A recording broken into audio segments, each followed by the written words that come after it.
Bruce, would you lead us in the Pledge of Allegiance? I pledge allegiance to the flag of the United States of America and to the republic for which it stands, one nation, under God, indivisible, with liberty and justice for all. Bishop Sella? Would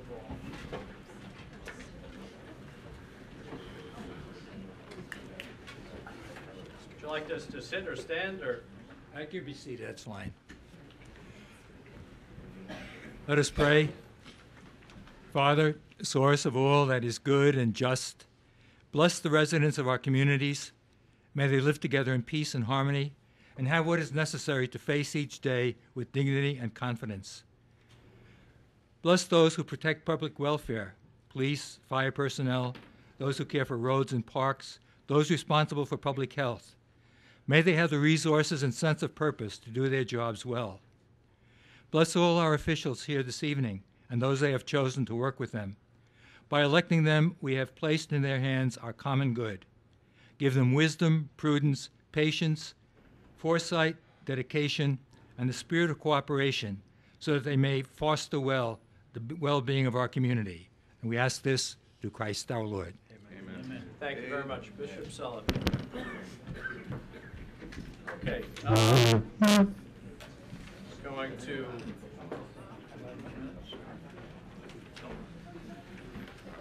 I didn't read this. You're the retired vicar of the Eastern Vicariate of the Diocese of Rockville Center.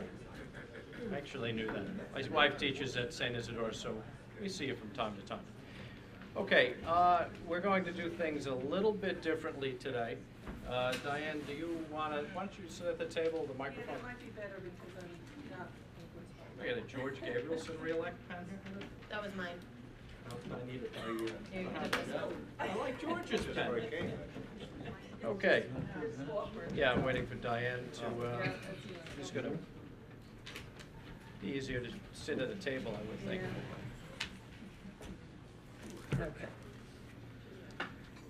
Okay. Sean, make a motion that we approve the town board meeting, the minutes of the town board meeting on February 7th, 2012. So moved. And seconded. Moved and seconded. Vote, please. Giglio. Yes. Gabrielson. Yes. Wooten. Yes. Dunleavy. Yes. Walter. Yes. The minutes are approved. Okay, we'll go through reports and correspondence, and then we'll start with our meeting. Okay, under reports, tax receiver submitted total tax collection to date, February 8th, $66,583,756.83. For total tax collection to date, February 15th, $66,806,480.49. The police department submitted their January 2012 monthly report. Under correspondence, there were 2 letters recommending a short-term moratorium for the Wading River corridor. A letter from Richard Coffey regarding the Wading River Route 25A corridor study. Fairway Rock LLC, letter setting forth its request that a 6-acre parcel, Suffolk County Tax Map 657-1-17.1 and 600-57-2-3, be considered for MFP designation for senior housing as part of the ongoing corridor study. A letter from Charles Cuddy regarding proposed amendment to Chapter 108 zoning, Article 23, Residence RC District. Also, John Lamore, Esquire, letter regarding proposed amendment to Chapter 108 zoning, Article 23, Residence RC District. Jeffrey Lynch, President of Hampton Jitney, letter requesting an extension of the special use permit granted to Hampton Jitney by Resolution 246 in 2009, and an extension granted by Resolution 241 of 2011. And there are no public hearings tonight. Okay, are there any other reports? Now, I just want to make a mention again that on March 10th, we're having the honor the Veterans Day, and it's going to be held at Polish Hall. We'll have a dinner, and the price is $27.50 per person. The veterans and one person is coming free. If anybody wants any tickets or wants to sponsor any veterans, please call Town Hall, Linda Hulse, and let her know, or if anybody knows of any veterans, call her and let her know so they can be contacted and come and join us at Polish War on March 10th. Okay, good. So we're going to do this a little bit differently. The town board's going to sit at the table down there, and we're going to let Frank Fish sort of take this away, and you're going to run the meeting and be the town supervisor for the evening.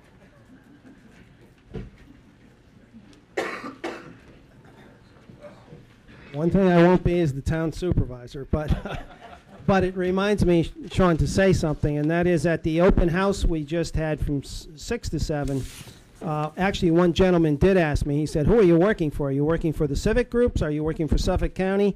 I said, no, we're working for the town. So I do want to just mention that to you, that back in last summer, the town retained our firm as a planning firm to advise the town board on updating the Wading River Master Plan and suggesting some zoning recommendations to it. So what Todd and I hope to do tonight on behalf of really the town board is to present where we are thus far. And the next slide, it just gives you where we are. We started, actually, we were retained last summer. We really started in earnest in September. As some of you know, we had 2 focus group meetings, those green squares, last fall. One with business owners, property owners, merchants, and then one with the civic group. And in January, we came back to the town board with some preliminary recommendations, and at the January meeting there was a request for having a larger public workshop. And we had that, that's that 3rd green square in February, and I was very appreciative because there was a very nice turnout. We had really good, I thought, good comments. And just so you know, we are developing for the town board. Everyone who signed in, we're reproducing that sign-in list the town board's going to get from us, a little report just encapsulating that that February meeting, so that they'll have that.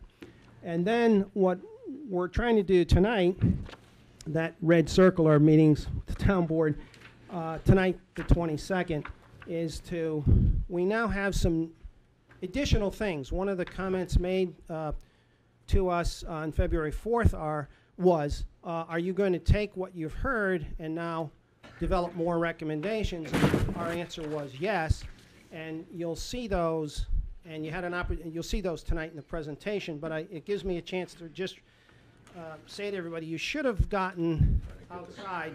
If you didn't, you're going to see it here, and then everything that's produced here, when you leave tonight, we'll have copies of this PowerPoint also. So we're trying to make sure that you have the ability to get hard copies of everything. Of course, everything is sent to the town electronically, so everything's available electronically. But what I wanted to mention out in front, we had put some text changes that we're suggesting to the master plan. Because the master plan has to come first, and then based on the master plan update, you would make any zoning changes. So there are 2 documents we're looking at, the master plan of Riverhead, solely the Wading River portion. This is not to update the whole master plan, but just the Wading River portion. And then based on any changes in the master plan, we would then suggest some zoning changes to the town board. You can see the rest of this schedule is supposed to go into March and April of this year. And I'll get in at the end of this presentation to what we see as the next steps for the process. So we're trying to get to a public hearing, basically. By the way, tonight is none of this so far has been a legal or official public hearing. And the reason is we wanted to have these focus groups, we wanted to have the workshop, we wanted to have this evening's meeting where everyone would get a chance to speak to these. As you see them developed, our hope was as we develop things, you'll be able to comment on them. Based on your comments, we try to refine things to the board. But the objective is to get something produced for the board so that they can hold a formal public hearing to move forward on this spring. So I would say spring time. So that's our overall project timeline. So our study goals, I think, and by the way, this gives me a chance to say some of you know this. What we're presenting tonight, at least the first half of it, you know by heart. Some of you are very, very knowledgeable.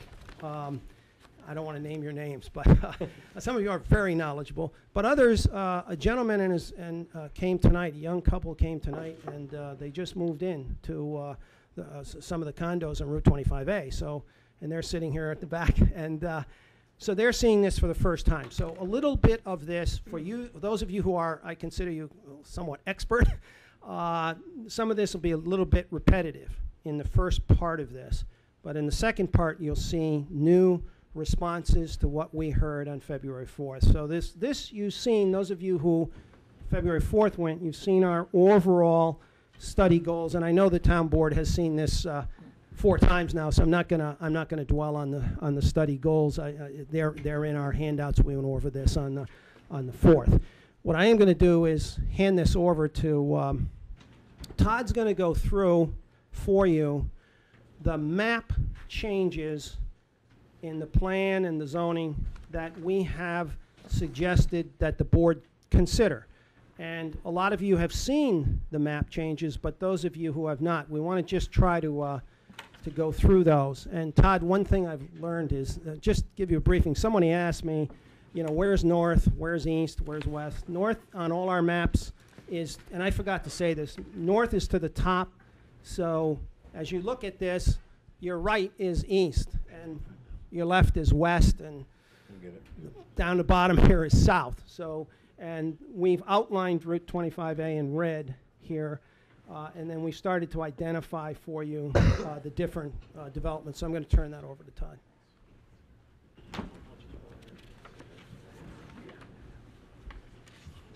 Thank you. For those of you who don't know me, I'm the guy with the last name that's very difficult to pronounce. I'm Todd Oklachaney, and I work with Frank Fish at BFJ.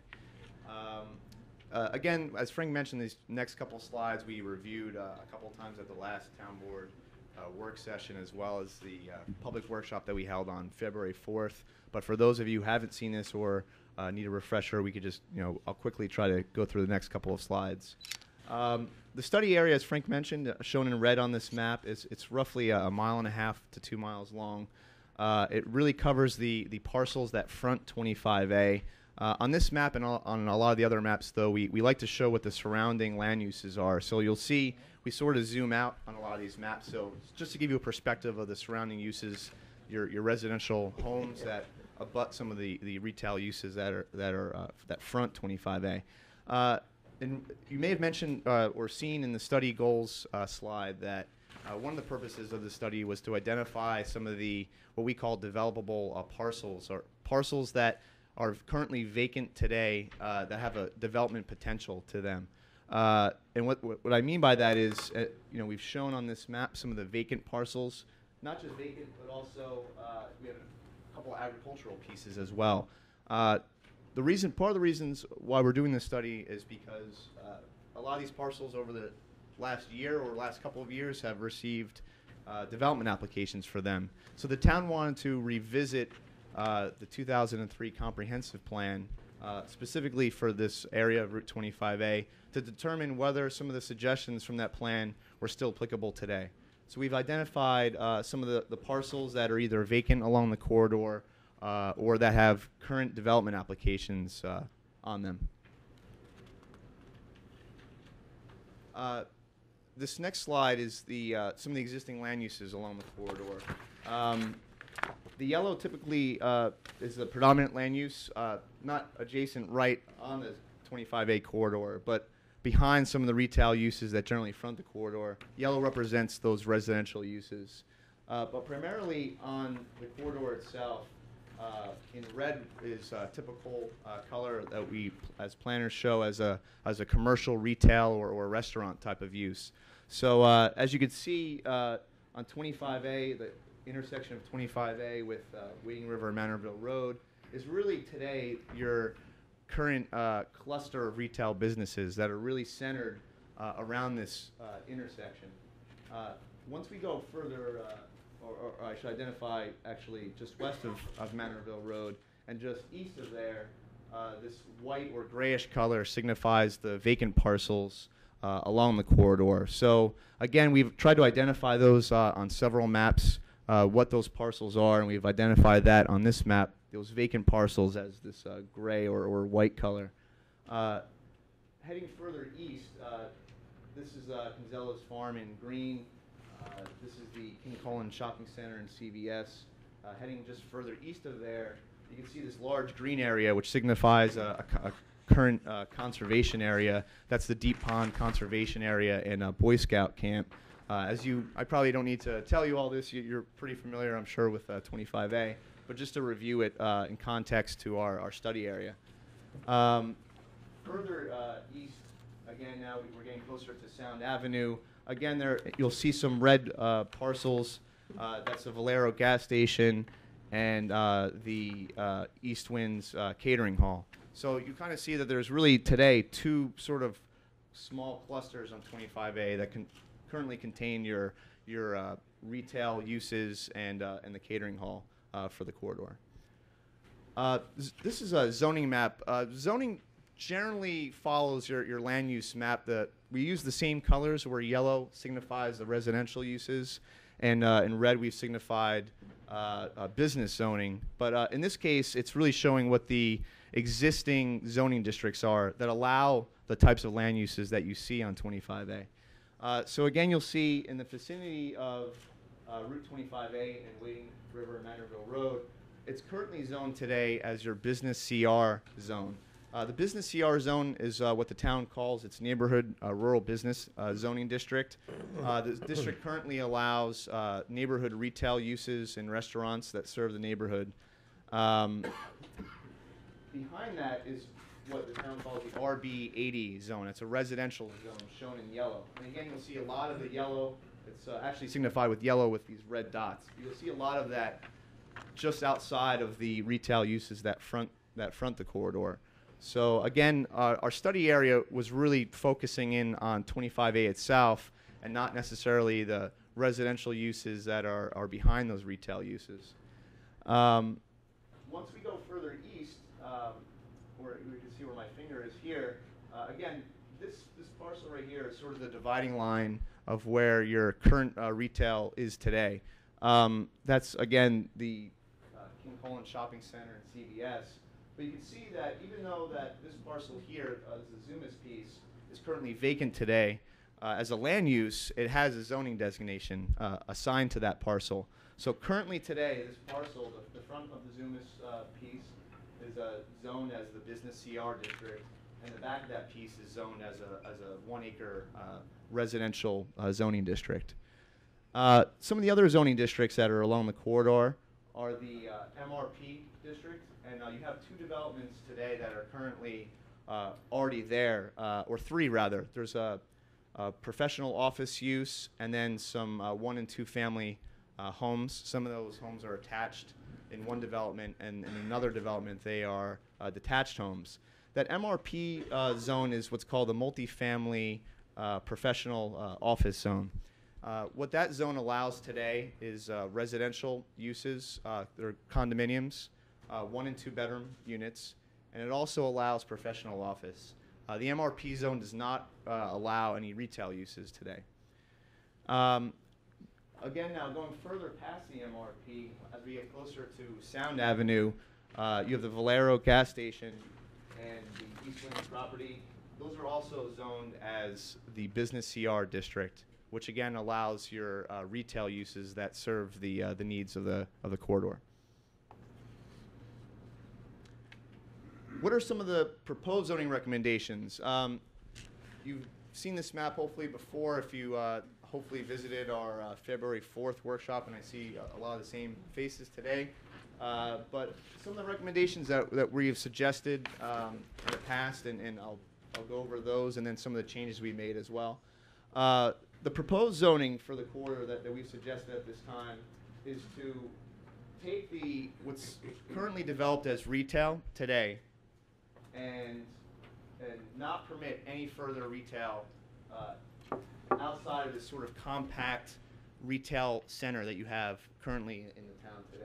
And what I mean by that is we would suggest to keep the existing business CR zoning district only within the vicinity of the Wading River Manorville Road intersection with 25A, but rezone several of the parcels just east of that compact retail component, rezone some of those parcels to the multifamily residential professional office zone, which is, again, is the MRP zoning district. So we've suggested that on the north side of 25A, just east of the shopping center that you have here, this includes the Zealous Farm and 2 vacant parcels on either side, as well as Zuma's piece on the south side of 25A. We suggested to rezone those from business CR to the MRP zoning district. Again, what that would do is the MRP district excludes retail uses. So in a sense that we would not permit any further retail uses just east of King Cullen within this retail component that you have today.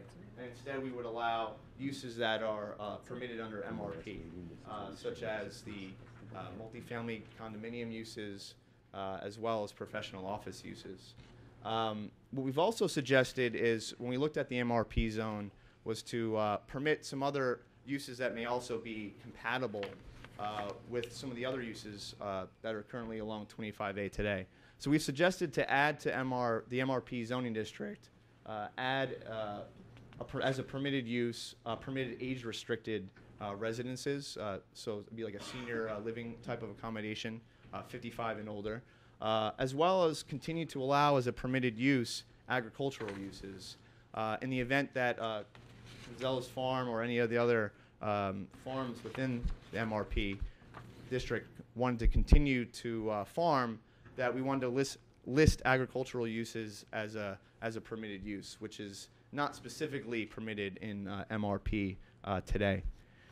Further east, as we go along to the intersection of Sound Avenue with 25A, there's a triangular piece with the Valero gas station, and there's a small vacant parcel next to that.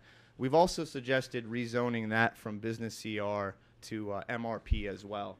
And we thought that what this does is we're basically, in a sense, extending the existing MRP, which currently is here today, extending it slightly to the west to replace that business CR district, and also extend it to the east to cover that parcel near Sound Avenue, to extend that MRP district and replace the current business CR district. Actually, you want to just go back? I just have one more point to make about the previous slide, and then we'll compare both the existing and proposed zoning. The last thing I just want to bring up is, there was an application approved for the intersection of Sound Avenue and 25A for the Nightland Village project. That was approved by the town in mid-December, and it's currently under litigation.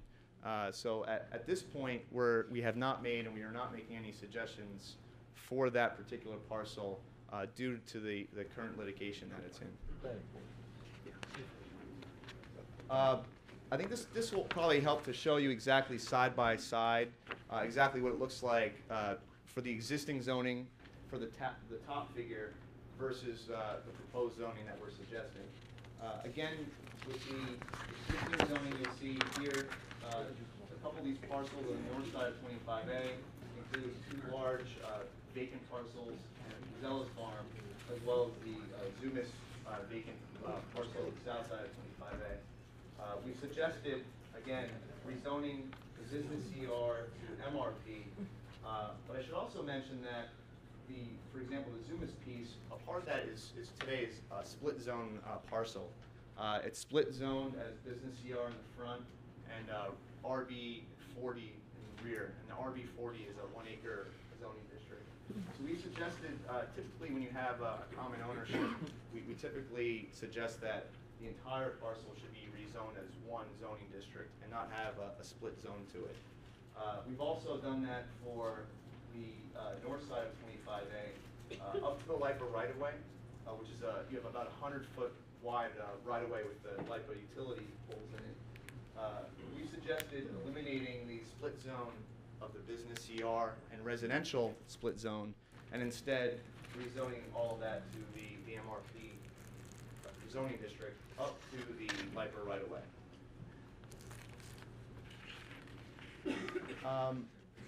One of the next steps that we'll have to look at with some of these suggestions is what are some of the impacts that would occur as a result of these proposed zoning changes. And to start off with that, what we looked at was the amount of acreage that we're actually suggesting to rezone. So this map just really shows you, highlights the exact parcels that we would be rezoning.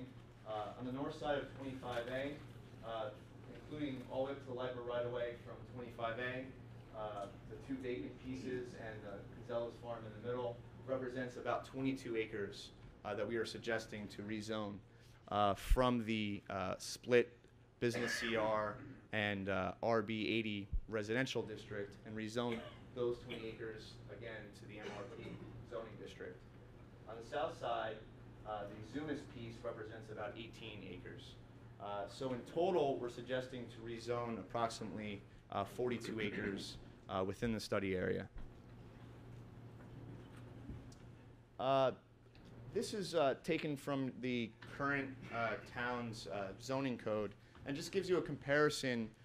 In the left column compares the existing business CR zone, your neighborhood rural business zone, compared to what we're suggesting is rezoned to the MRP or multifamily residential professional office zone. And it goes over some of the, what we call the bulk requirements, including the height restrictions, maximum building coverage, and some of the other requirements that are assigned to those respective zoning districts. So when we compare the business CR district, which is in this column, compared to the MRP zoning district, a couple of things you'll notice that I'd like to point out are the maximum building lot coverage. Currently, under the existing zoning, the business CR allows a maximum of 15% building lot coverage. That's really the footprint on your first floor of a building and the amount of lot coverage that could take up. So currently, that allows a 15% building lot coverage as a maximum for any of the retail uses in the business CR zone. As a comparison today, the existing MRP zone permits up to 17% lot coverage, but only for professional office. Residential uses that are permitted under the MRP zone, under today's zoning, currently don't have does not have a maximum building lot coverage. Instead, the way, as you might think of density, the way that's controlled in the MRP district is by the maximum number of dwelling units. So as you can see in the MRP zone, that zone only allows 1 and 2 bedroom dwelling units. And what it allows is, for 1 bedroom dwelling unit, it allows 4 1-bedroom dwelling units per acre. For a 2-bedroom dwelling unit, it allows up to 3 of those types of units per acre. And that's the way, under today's zoning, that the MRP sort of manages density. Some other bulk requirements comparing business CR to MRP. In the business CR zone, your maximum impervious surface percentage or coverage is 75%. So impervious surface takes into account your buildings as well as your parking area, driveways, and all your pavement. So today, it allows 75% of a property to be basically contain buildings and pavement. In the MRP zone, under today's zoning, there actually is not a maximum impervious surface coverage.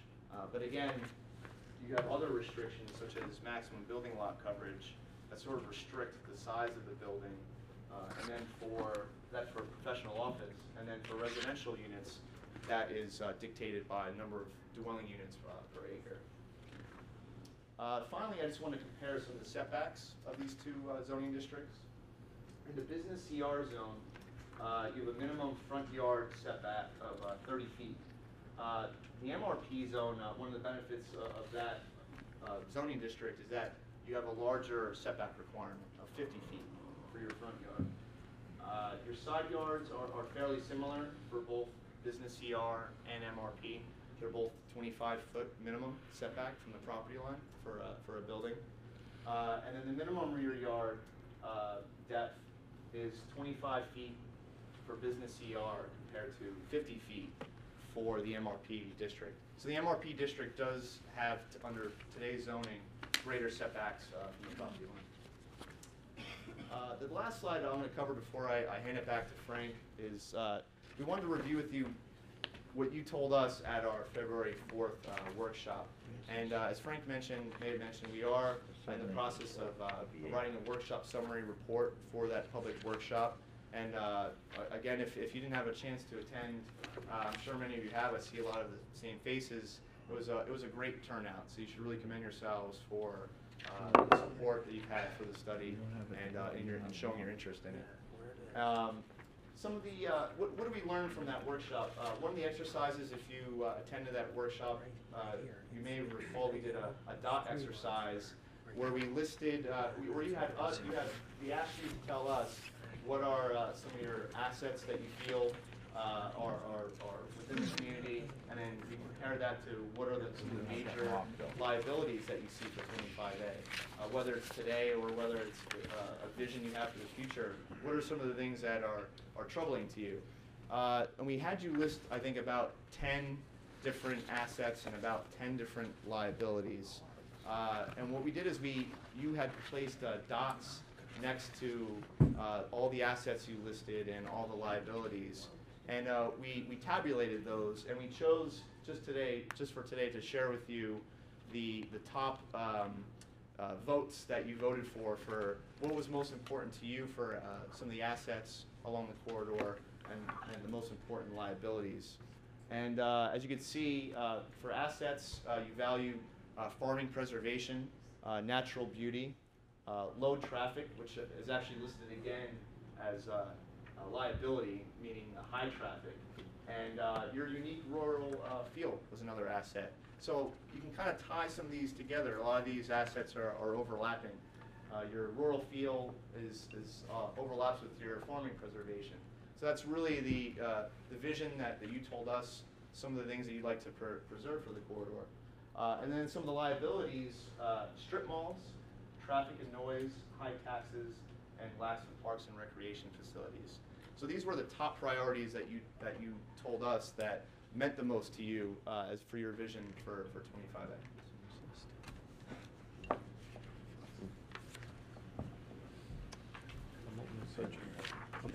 This, what I'd like to go over now is a little bit of, as a result of the meeting on February 4th, the workshop at the church, what we tried to do is now incorporate, and these were out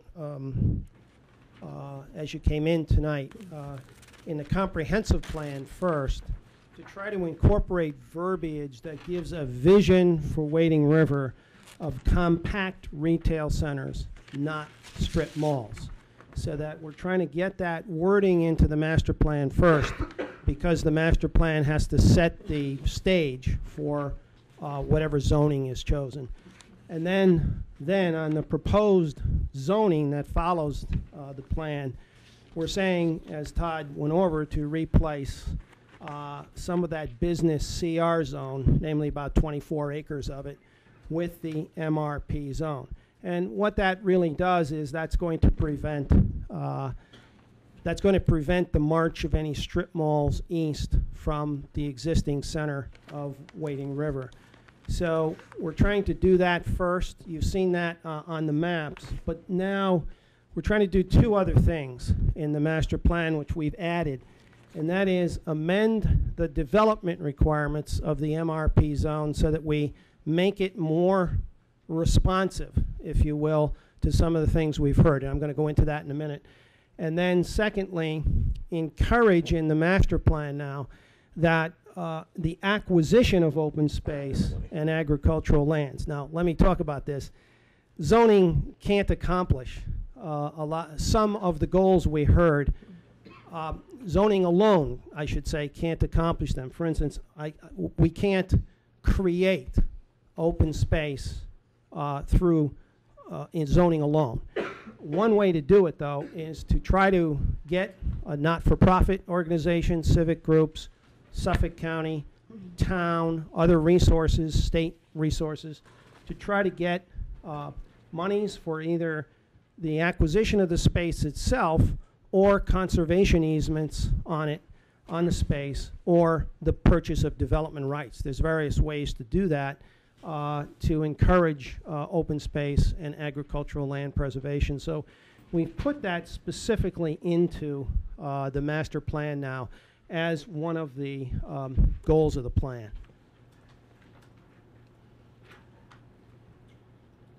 The plan also has in it a map, which, and by the way, we've put the maps out there at the tables, and this is the same map. Those of you who looked at the maps, this is the same map that was out at the tables. What we're trying to say on this map is currently in the master plan, but what we're trying to say in it, some of the areas, for instance, are to rezone some of that business CR to the MRP. But we're also saying that we've got areas where we prefer open space acquisition, or we prefer a large front buffer area along Route 25. So this plan allows us to say some things in the plan that are that some of which can be carried out in zoning, and some of which would be carried out in site plan review by the planning board, some of which would be carried out through open space acquisition or conservation easements. So we're trying to get these concepts into the plan, and that's the that's this business district element here. And in red are the changes we've made in it thus far for the town board. Those are the suggestions in the plan. And next, what we're doing, the next slide, then shows, and this is a bit new. Again, you asked, I think there was a question, well, what are you going to do further as a result of the February 4th meeting? Now with the MRP zone, which Todd's described, we're trying to put some things in the MRP zone that are try to be responsive to some things we've heard. There's a list of permitted uses already in the zone. Basically, the residential condominiums, daycare centers, professional offices are allowed now. We're trying to allow specifically housing for those over 55, agriculture, and then professional and performing arts studios. We've suggested to the board, and we heard this also on February 4th, we do want to allow things that most people consider to be, they're not a strip mall, but there are other uses that have a public good. I'm not saying, by the way, when we allow something, it doesn't mean something is going to go there that you have to do it. It just allows it. I realize a library or a museum is probably not likely, but we want to allow it. We wanted to allow public facilities. We wanted to allow schools, wanted to allow churches and community centers. So those things could go in. Anything but retail. Retail is not allowed. What we're trying to do is contain the existing hamlet so that strip malls to the east of the hamlet, they cannot happen. So that's what we're trying to do. So that's the major thing on permitted uses. I think, Todd, the next slide goes into what we're trying to do in terms of development standards. In red is new things. Currently, under development standards, no building or structure or parking is allowed in the front yard. As you can see, just to make it clearer, we've added some things that some people had suggested to us. We really want to allow no tennis courts or swimming pools. We don't want to allow structures in the front yard. And we don't want you to be able to park in the front yard, actually. We want open space. We want landscaping in the front yard. Secondly, the building coverage is currently 17% for offices, but it isn't clear as to the maximum building coverage on residential. So we've made building coverage of 17% for all uses in the MRP. What does that mean? As Todd said, I rather use the term like footprint. It's the building, it's the amount of land area that a building may cover on the lot. Many coverages, by the way, this is a pretty restrictive coverage. Many coverages for residential I see are 20 or 25% coverage. So this will control the building coverage on the lot to 17%.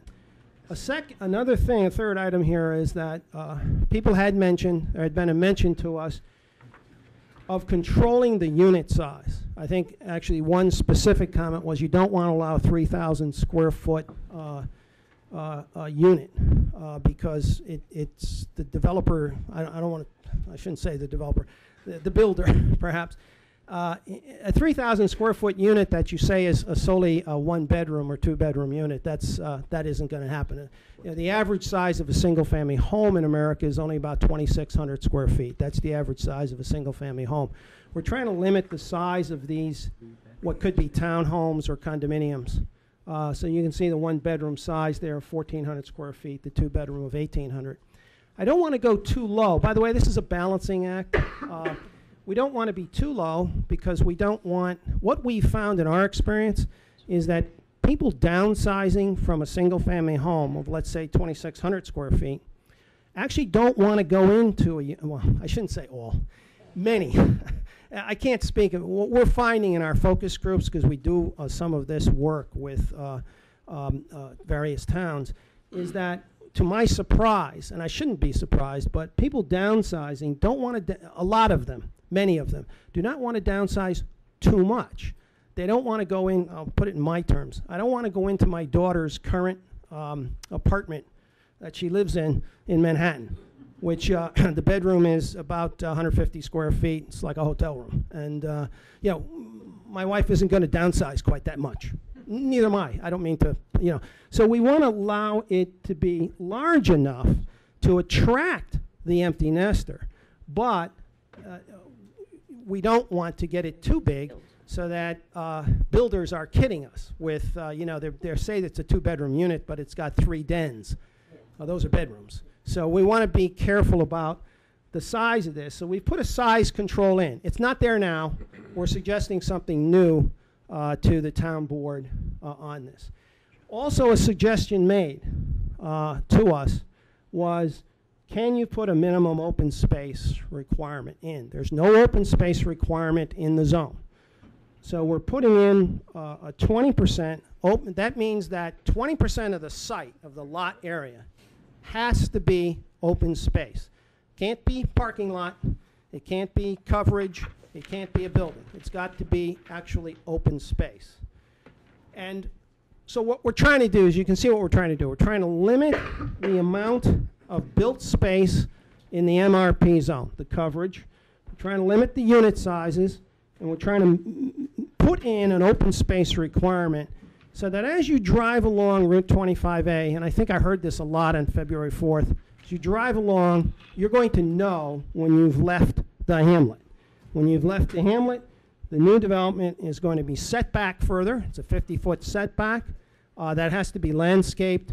The coverage is going to be controlled for the residential. Unit size is controlled, and anything further developed would have a 20% minimum open space.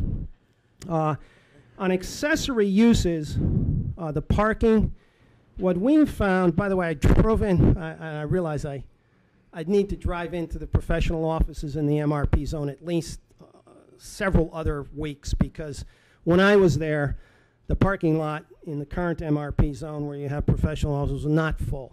And we started looking at the requirements. This is one that we're loosening up. This is the only one that we're going the other direction. You currently have a parking space requirement in the professional office zone, the MRP zone, that we think is too much, that it will lead to too much parking that isn't utilized, and therefore it leads to too much impervious surface. So we're suggesting that that be changed so that it's 1 parking space per 250 square feet of office uses. Currently, your code requires 1 space per 150 square feet. We call this the difference between requiring 4 spaces per 1,000 and 6 spaces per 1,000. I haven't seen any codes in our practice that are at 6 spaces per 1,000. That's too much parking. And we want to get less impervious surface, and that's why we're making that change. So The other minor one is if you got, and that doesn't exist out there now, the way the MRP zone is developed now is you got all professional offices on one lot and you got the housing on the other lots. But if an applicant did decide to mix housing and professional offices, and some of that parking is therefore shared, we're giving the planning board the ability to reduce it by 15%. Well, let me just suggest why. Office space, the peak parking demand for office space normally is 9 to 5. But for residential space, the peak demand is usually in the evening.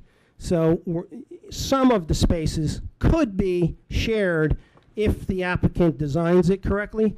We're not saying it has to be. We're just saying the planning board would have the authority to look at shared parking. Again, what we're after is we're after reducing the amount of asphalt on a particular site. That's all we're trying to do here, give the planning board that flexibility. So I think this one just tries to show we think there's some benefits to doing this. The major benefit of zoning to MRP is to stop any more strip mall construction. That's the major benefit. But we think you get a greater front yard. It'll be 50 feet as opposed to the current 30 or 25 foot in the CR zone. You get a maximum building coverage for all uses. Then you get the minimum 20% open space requirement, limits on the dwelling sizes, reduce the amount of parking, and finally something we haven't changed. We have not changed this, but I wanted to mention it because currently in the MRP zone, the applicant, when they come in, they have to show the planning board a regular development. And they also have to show them what's called a cluster development. It's in your code now. But if the planning board requires the cluster of residential units, you could get up to 50 to even 70% open space. That is in your code now. We liked it, and we've kept it that way in the code. So the next slide just goes through, just to highlight this once again, what we're essentially doing. You got your existing zoning in red. We're simply reducing that red. You got your MRP zone in the crosshatch. We're expanding the MRP zone. So what we're trying to do is make sure your top, well, I should say the top priority of those who attended February 4th, no strip malls, no more strip malls.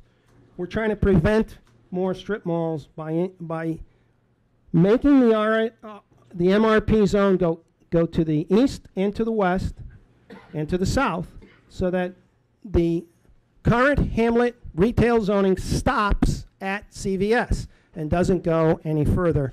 Then, secondly, within the MRP, we're trying to tighten up the controls of the MRP so you get more open space with any future development in the MRP. So then, this next slide, I just wanted to then go into our next steps. That's what we've done so far. Now we have to, by law, by regulation in New York State, we have to do something else, and it's called the State Environmental Quality Review Act. We're going to take this, and we're going to do an environmental assessment form for the town board. What's the purpose of that form? The purpose is to study the environmental impacts of doing this. If the town board determines, that second step there, that the change has no significant adverse impact on the environment, they can then make what's called a negative declaration on that. The process ends. They'll be in a position to have a public hearing and go forth with these changes, or these changes as they modify based on what you say tonight.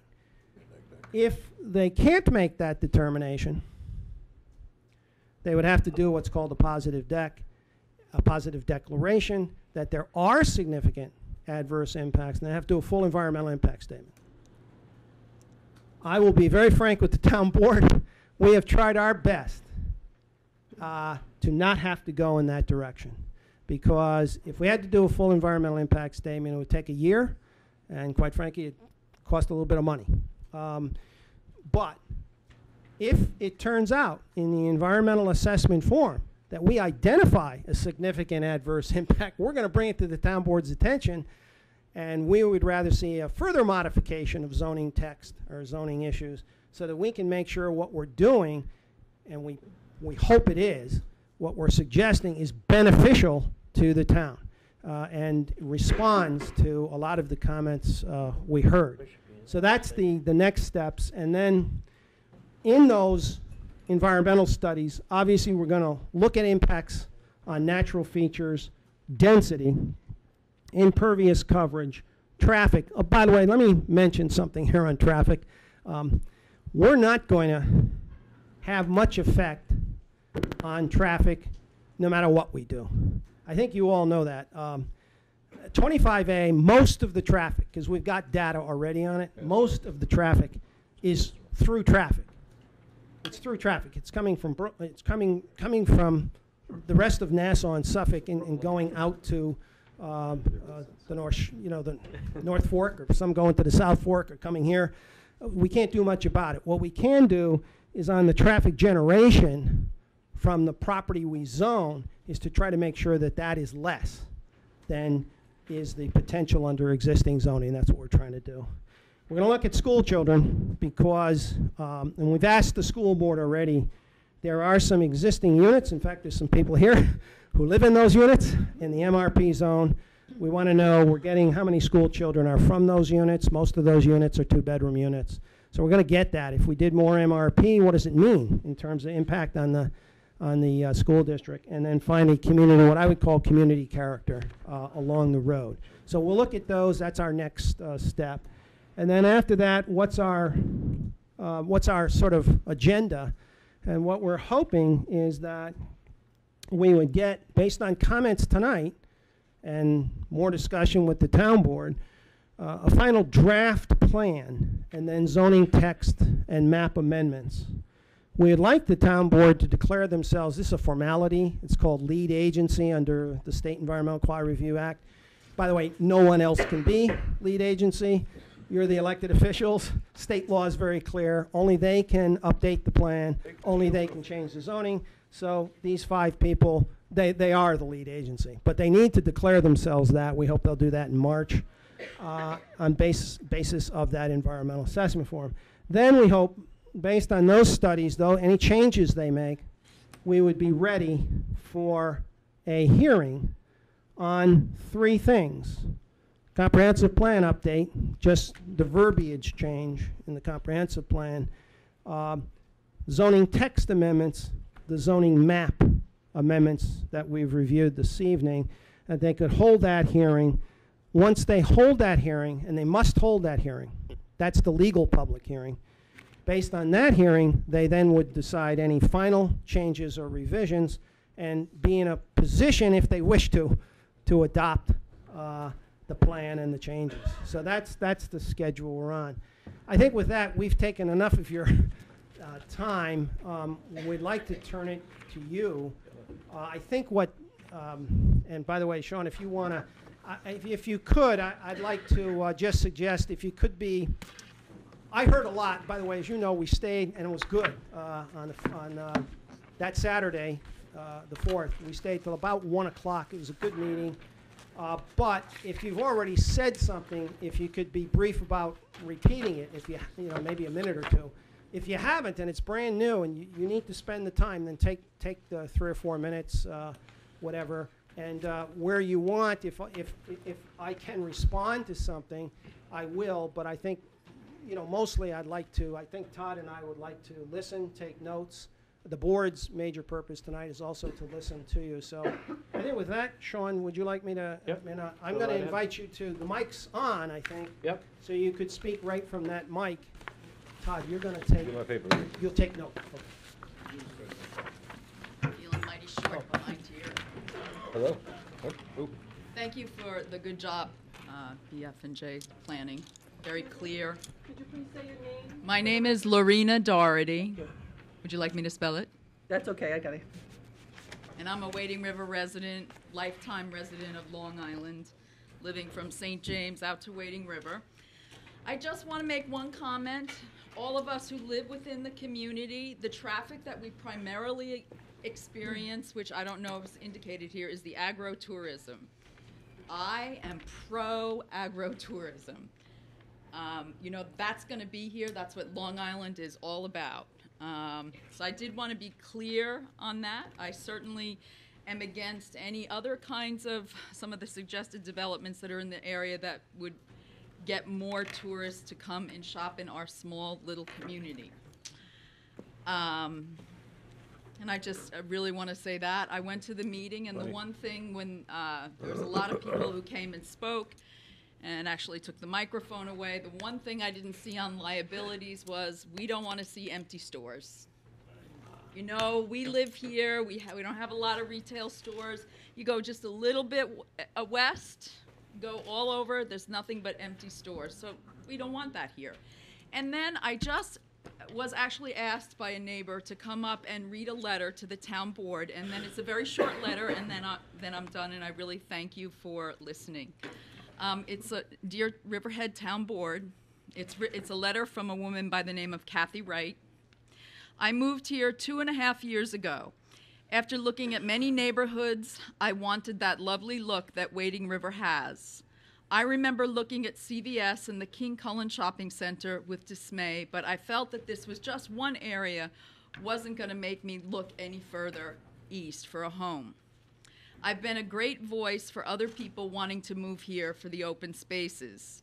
Now I feel with all this development already, and because of the economy, house prices have dropped thousands. How do you expect the many homes that are empty to sell? If Wading River becomes another developed area like Rocky Point, people will look elsewhere to buy, just as I would have done. Please keep Wading River the hamlet I have grown to love. And it's signed by Kathleen Wright. She lives on Cliff Road. Thank you for your time. Thank you.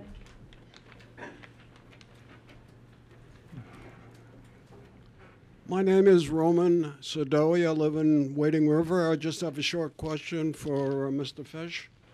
The parcel of land that's presently in litigation, how does that figure into the CEQA process? It isn't going to, because we're not in our zoning changes. The only thing we have to, when we do that full EAF, that environmental assessment form, we must evaluate what's called in state terms the proposed action. The proposed action for us is the zoning changes that the town board's considering. We're not making any recommendations for the parcel that's in litigation, primarily because both the town council and our own council have advised me that it would be imprudent for me to comment on that litigation while it's being, litigated. I agree with that. So that is not part. We're not making any recommendations on that parcel. So it's not part of the proposed action that will be evaluated in the environmental assessment form. Good. Okay, so in that case, you can't comment on this at all. That's correct. It'll be a separate issue between whatever. Well, eventually, I presume one of two things. I shouldn't even speculate, but obviously, the court will decide in some one way or the other. I don't want to predict that. I don't want to comment on it. Yeah. Okay, thank you. Dominique. Hi. Dominique Mendez, Wading River, Riverhead Neighborhood Preservation Coalition. I need my reading glasses. So odds are getting worse and worse as time goes on. So I wanted to just mention a couple of things that we see and concerns. He talked about elimination of split zoning. Eliminating that split zoning that already exists, what that means is split zoning is already there, is keeping the back end of those parcels, that's 17.5 acres, would have remained open space. And it's kind of technical, but it's like on the Zoomis parcel, on that Central Square parcel, they were going to develop the front end, and the back end would have remained open space. So that's open space on 17.5 acres that this community would have had, and is now instead being suggested for development, albeit not retail development, which is good, but still development. Removing the split zoning effectively allows 44% more land to be developed within those properties, next to and across from the CVS pharmacy. That's approximately 13 additional 10,000 square foot one-story office buildings, or approximately 72 additional multifamily units at our calculation. So that's a lot more development potential. So yes, great, it could eliminate some retail, though it leaves a lot on the table, but it does increase the development potential. The second point of concern is something that we've been very adamant about, is we think that the condos should be senior condos. Even in, an 1,800 square foot unit, it's fairly likely that you're going to have families move in. That's not that small a unit. There's a need for age-restricted for senior condos. There is no place like that, no places like that in Wading River, and 72 additional units, like I said. And imagine that all, if it were families, and there's no way to keep that from happening when you have an 1,800 square foot 2-bedroom unit, which may end up being a 3-bedroom unit. The buffering. Another issue we have is buffering. We'd want there to be a better attempt at mitigating the visual impact. One thing we suggested was for there to be evergreens on the MRP, so especially if you had residential building, so that you didn't need fences in that front yard, but it would really buffer it visually. That would make a big difference. But also, you could have buffers on the business CR and increase the buffers there, so any additional retail that's, and you see there's plenty of retail that could still come in, could have wider buffers and go to 50 feet, and we didn't see that. Rentals, we're very concerned about the possibility of rentals. It looks like those are a possibility in this, in these new suggestions, and I think that most people in this community aren't really that comfortable about having any rental complexes here. The lack of open space is another issue. I think it was very clear that everyone wanted more open space. It's not just that they didn't want strip malls. We wanted open space, and even though they might give 20% back in open space, they still allowed 17.5 acres that probably would have almost definitely would have remained open space, and took those away. So the net result is actually more development. That's the net result of this. Yes, some less retail, but more development, and too much development, I think, for Wading River.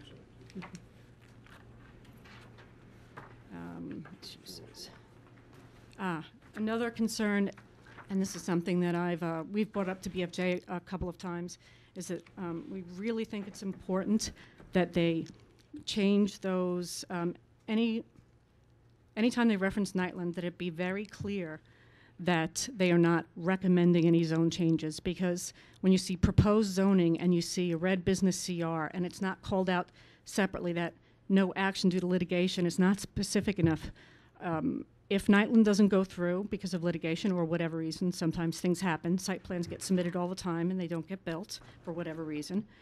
We want the ability that maybe that should be able to be rezoned, but some crafty lawyer will look at that and likely argue that they have recommended business CR, and so there's no reason not to be more explicit, to have it be a different color, and to be clear that BFJ is making no recommendations on that parcel. Just no reason not to change it, unless it is to leave a loophole, and I wouldn't want to think that the town board would want to leave a loophole, so that should definitely be changed. And we have asked for it twice. It hasn't been done yet. What color you want? Blue? Okay. What? No, we understand that, Yeah. that change. Give me a color. We understand. Give me a color. What's your- And last thing, and can't see again, this is Red to horrible. blue. Retail. Let's be honest. We want to reduce the allowable development. We obviously need to want very little retail, but we also need to watch we also want to limit commercial development and the multifamily units, because if we don't do that, the character of Wading River will greatly suffer. So things like the split zone, the set-asides, we need to do more to reduce that density on those parcels, because right now we've increased the amount of building that's allowed on those parcels. And it could be commercial, it could be multifamily. And we're definitely concerned about that increase in development potential. Thank you. If I may, just so the public knows, just in case, Dominique, I wanted to just show them on a map your very first point, which is this split lot zoning. And I'm not sure this is going to go far enough. But at any rate, There's a laser pointer. I have one. There you go. there you go, Todd. You guys are well prepared.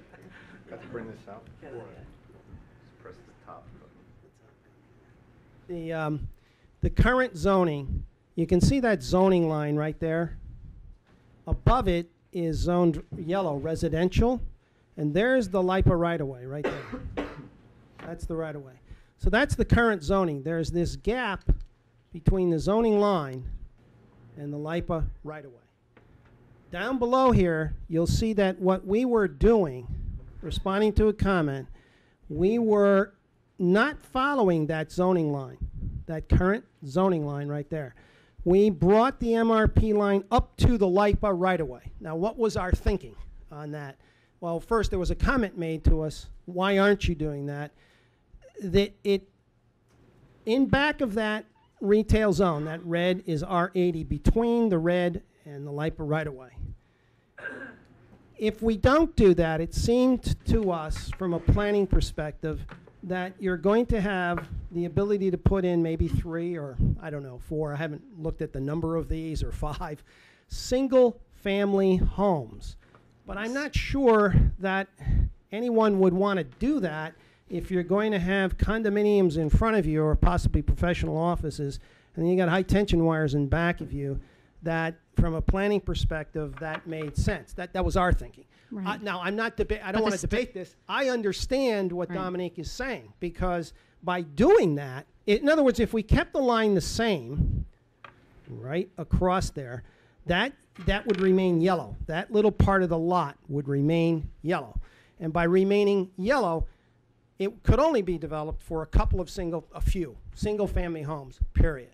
And what I think Dominique's point is, they would like to see the line continued as it is now and not extended to the LIPA right-of-way. So there's a pros and cons. I understand. All I wanted to do was make sure the audience understood your first point. Can I explain one other thing?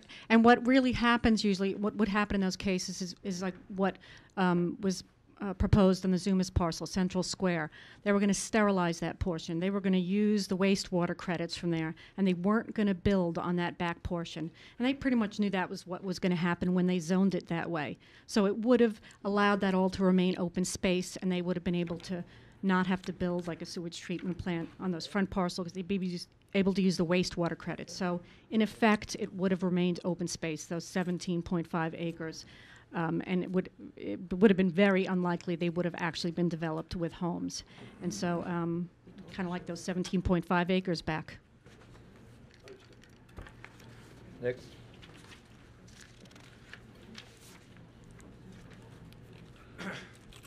Good evening, everyone. Sid Bale, President of the Wading River Civic Association. This is a work in progress. I was happy to hear Frank, emphasize that point. I could. It's good to hear that, and I guess it's important for all of us to keep that in mind.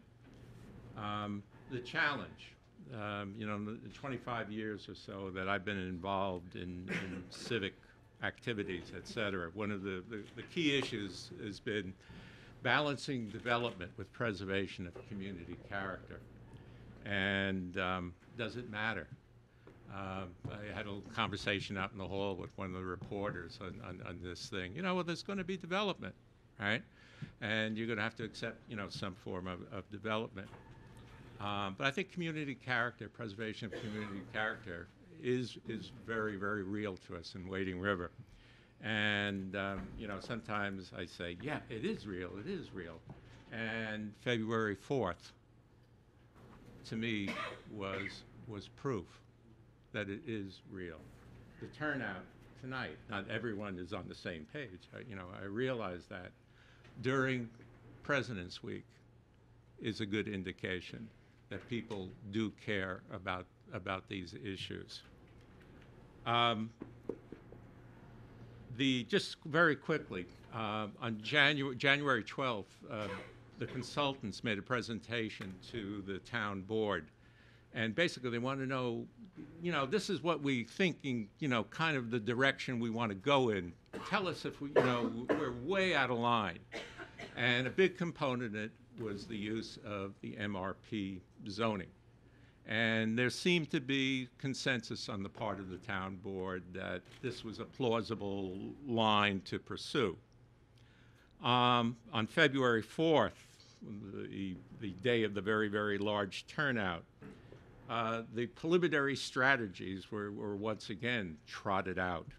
And the goals that were part of the January presentation, two of the goals: allow for orderly growth and development while balancing conservation and development / economic development. And this one preserves community character and open space and ensures compatibility. The same goals were part of the February 4th presentation. But what was different in the February 4th presentation was the expansion of the MRP zone, the end of split zoning. And, it had a lot of implications. MRP zoning, some of this may develop as offices, but my guess is a lot of it will develop as condos. I think there are some people in Wading River are unaware that there are condos in Wading River, except those nice new young people who have moved into the community, recently. And, even if you are aware, I don't think you'd be necessarily aware of the numbers. How many are there? Are there 20? Are there 100? Are there 75? All right. There are actually 63 units. All right. So with the MRP calculations, thinking what would work for preserving community character, what would most people would feel comfortable preserving the rural character, and based upon the potential of changing the business CR zones to MRP, the calculation roughly would have been increasing this by about 100%. All right. Now, what BFJ, not Frank personally, what BFJ proposed, okay, has the potential for a 233% increase. All right, that's, the numbers, in terms of multi-housing complexes, some of the projects along Middle Road, et cetera, they're still relatively small numbers. But I'm putting it in the context of Wading River. All right, and community character. So it's a point of concern. Now, one of the things that we thought of, at least I thought of particularly, being an ex-school teacher, someone accused me today, he said, "What did you teach? You obviously didn't know anything about economics." But one of the things that I was very much concerned, one of the realities, and planning, and in terms of government, in terms of the town board, has to be concerned with ratables.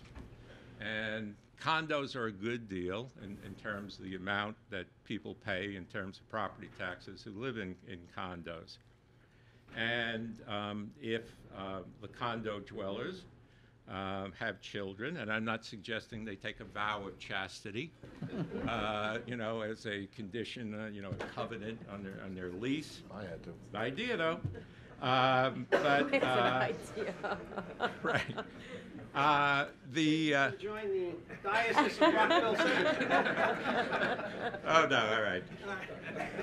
The Jewish kid from Wading River. All right. Now. But one of the things that I was conscious of the fact is that, probably the more seniors that you had, and with seniors, when you think about it, the term means now just people over 55. Mm-hmm. And I used to consider that senior citizens. I consider them young whippersnappers. Now, everything is unfortunately, relative. But I was troubled in the calculations of the potential and everything in the footnotes to the materials at BFJ. there was an assumption that 50% would be one bedroom, 50% would be two bedroom. If the condos in Wading River, they're all two bedroom. They're all two bedroom. In fact, if you look at some of the resale notices, some of them are listed as three bedrooms.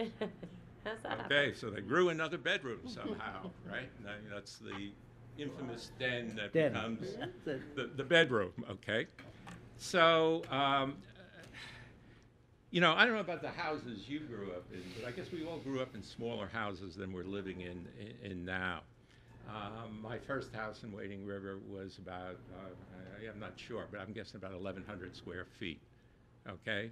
And I think the supervisor even mentioned at a work session, you know. 1,400 square feet. 1,400 square feet. Raising three okay? boys, no problems. Right. Well, now, Mr. and Mrs. Bale are clogging around in a house of 2,200 and some square feet. And, you know, when we first moved in there 25 years ago, we thought that was a big house, okay? But then came the age of McMansions. And, you know, 2,250 square feet, you know, would not be considered that big. But in Wading River, if you look at the condos that are presently here, and I think, you know, like Frank talked about, you know, this was on the fly, seeing the changes that he made, reducing the size of the condos to 1,400 for one bedroom and 1,800 for two bedroom. In Wading River right now, one set of condos, I think the smallest one is 1,800 square feet, or 1,780. And one of them goes up to 3,000 square foot. Okay. Now, most likely, the odds are, you know, if you're going to buy a unit that big and it's not age restricted, you know, there's likelihood of, and I'm not anti-child, being, you know, an ex-teacher myself and a parent, but there are realities. $22,000 per student, I think, in the Shoreham Wading River School District. Another thing, if you look at numbers of mixed-use housing projects in the neighboring Longwood School District, some of them produce lots of kids, all right? Some of them produce less kids.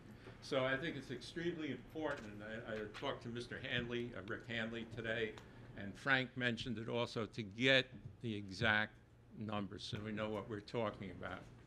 The estimate, or the guesstimate, and as some people would put it, is what, 14 to 16 children. Yeah, and Sid, just so you know, Rick has asked, told me today, the school district. Yes. School district's going to do we're going to get the actual numbers from it. I talked to the young couple who's here, and and they give me some feel, but we'll get the school district's actual numbers. We think you're right. Some people have said we were over-condoed in the township of Riverhead. They point to Middle Road, too many condos. I don't know if that's the case, but I don't think we're over-condoed in Wading River. And we're certainly not over-senior condoed, because there are no senior condos. I would agree with Dominique's suggestion that if I had I think it is preferable to limit the condos to 55 and over. And this would probably ensure it would be a tax positive, rather than depending on if it produces 18 kids or 30 kids or 40 kids. The set-asides, Dominique, I also agree what she said about ending the split zoning. In essence, we didn't create this split. It was there.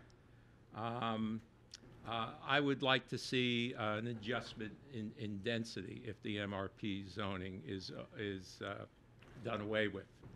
Now, my hope and expectation that this is all still a work. This was my conclusion before I came in the door.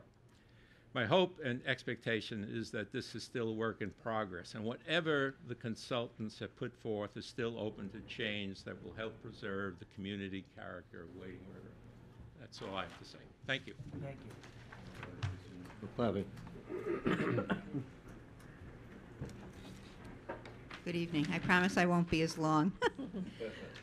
My name is Dr. Barbara Fontana. I've been a resident of Wading River for 34 years, and I'm speaking on behalf of the steering committee of RNPC. I have 3 points. My first is that while the BFJ study is proposing that 5 parcels be changed from business to MRP, it still leaves, the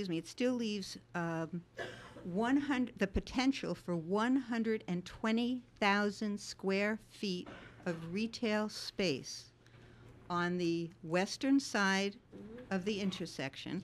I took a map, and those are the parcels in red. I'd be happy to pass it so you could see if you'd like. 120,000 square feet of potential retail space. I'm sorry. So we are proposing, and we would like you to consider reducing the lot coverage on those parcels from 15% to 10%. That would reduce the amount of potential retail space from 120,000 to 80,000, okay, which we think would be an improvement. We realize that the people who own that land need to develop it. We're not saying they shouldn't develop it, but we'd like to see it scaled down a bit. The other thing I'd like to mention regarding this is that there was a study done by BFJ for the zip code 11792, and it projected the need for only 23,000 square feet of retail space for zip code 11792. So even if you reduce the lot coverage to 10%, you still have 3 times what's projected as the need for our zip code. So we don't think we're being unreasonable in asking for that. My second point is that the business CR zoning, the way the code is written right now, it says each store cannot exceed 10,000 square feet. We would like that changed so that each building cannot. That's what it is. It says store. There are people who were in the master plan study group who said they thought it was supposed to say each building, but it actually says each store. I think that's what the proposal is right now before the planning board is 10,000 square foot buildings. Well, if Not that, strip malls, but 10,000 square foot buildings. right, and not per store, but per building.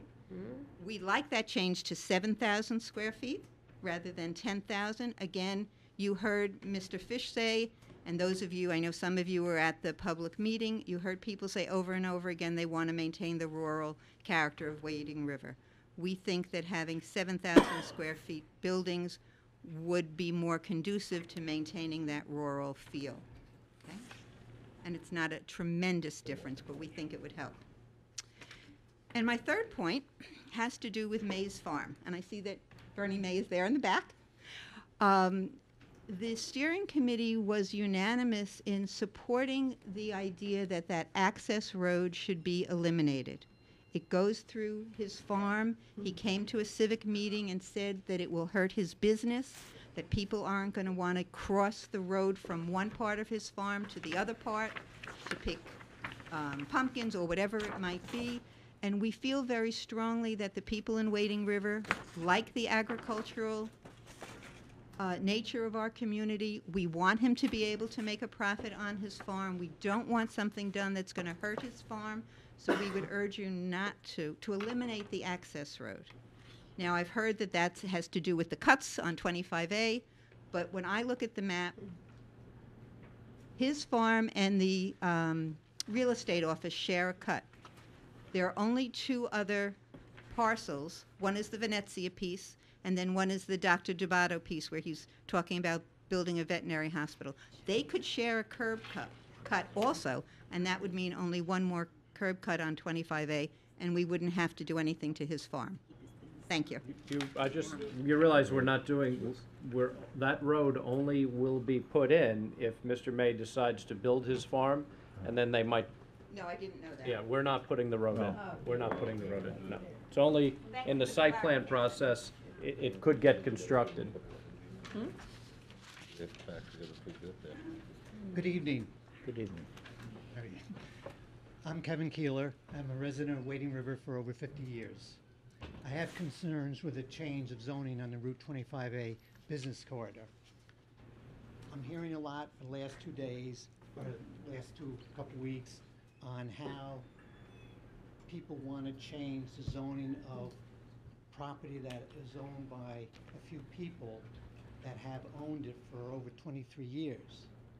It all stemmed from 1988 when the Civic Association made a commitment to set up the Route 25A business corridor, which I think they did a darn good job. They did. And upon that, so far now, we've had some expansion. King Collins, all in that place used to be farm fields, so on and so forth. But I have a difficult time now when these people have owned these properties for 23 years. Some go back further, some of the farms. And these, you're talking about people that maybe are going to use the money when they sell it or build it for their retirement, hand it down to their families, so on and so forth. And they have been paying taxes for 23 years. They've gone through some of the toughest times. Right now, I don't think anybody's really interested in building anything at this date, but I think they're all panicking because they're in jeopardy of losing their right to build on their property. And I'm not so sure that's the right thing to do in this day and age. So I think that's why there's a panic going on. I'm not sure if you said, look, we're not going to change the zoning, you're going to see everybody start building immediately. But right now, if you're in jeopardy of losing your ability to build what you've been saving for the last 23 years, you're going to have to do something. So I'm asking you as a board to really consider their side of what's going on, because I have a tough time how these zonings are getting changed midstream. And I'll bring up another point is, like if there's a residential area, you had 2 acres, 1 acre you built your own house on, you saved your other acre to build a home for your family member, or you wanted to sell it for your, retirement. And then all of a sudden you find out, oh, the town made a zone change, you can't build on a 1 acre lot. There'd be a lot of upset people. And I think that's what you really have to look into. Because I do feel that the people don't really want to see any change. They want to just see all the open spaces stay as it is, and it can't happen. I mean, 50 years ago, there was all open spaces. We didn't even have I think we had 1 deli and 1 gas station. And we had to travel all over. But I think over time, they've done a real good job in building the commercial, developing the commercial areas in Wading River. The stores, have done an excellent job with the Architectural Review Board. All the buildings look nice, and I think if they keep that in mind, and when all this new does start, or if it does, they have the architectural right, it will still be in very much keeping of Wading River, what we all like to see. And I do also believe that you won't see commercial buildings just don't get built for the sake of building them.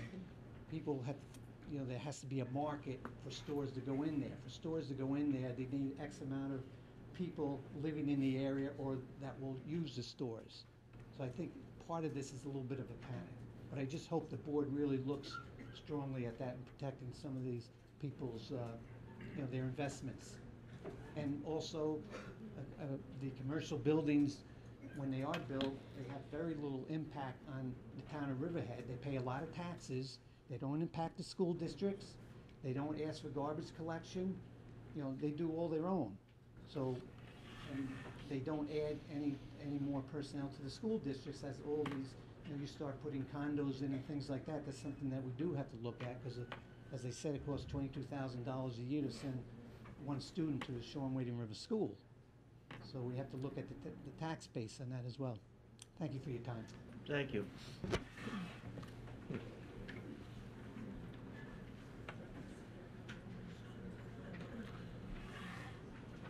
Okay.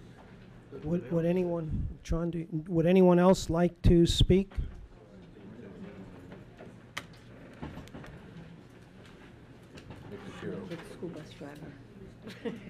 DePiero. He's retired now. Good evening, members of the board and the association here. In my previous career, Nick DePiero. Can you just state your name for the record? yes, my name is Nicholas DePiero from Wading River. Thank you. Okay. In my previous career, when I used to attend a lot of meetings, we had a saying, when all is said and done, there's going to be more said than done. Another one, if you like that one, is when the going gets tough, the tough get going. And I tell you guys, you're going to have a tough time of dealing with making the right decision, and I hope it is going to be the right decision that is going to be made for the people of Wading River. Every few years, when someone in Wading River wants to develop a parcel of land that they own, there's always a cry for a moratorium. We had that maybe 10 years ago or something like that. There was a big cry for a moratorium, and, well, there is probably needs for moratoriums every now and then, but what people are asking for now is a change of zone. The zoning that's already in place. Don't you think that the people who have that zoning and the right to develop their property according to the zoning that's in place, don't you think that they're going to come back and say, hey, you're taking away my rights that the zoning is providing me, and they are going to perhaps bring a lawsuit against the town? It's very possible. I know I would. Sure they will. One of the questions I have to ask,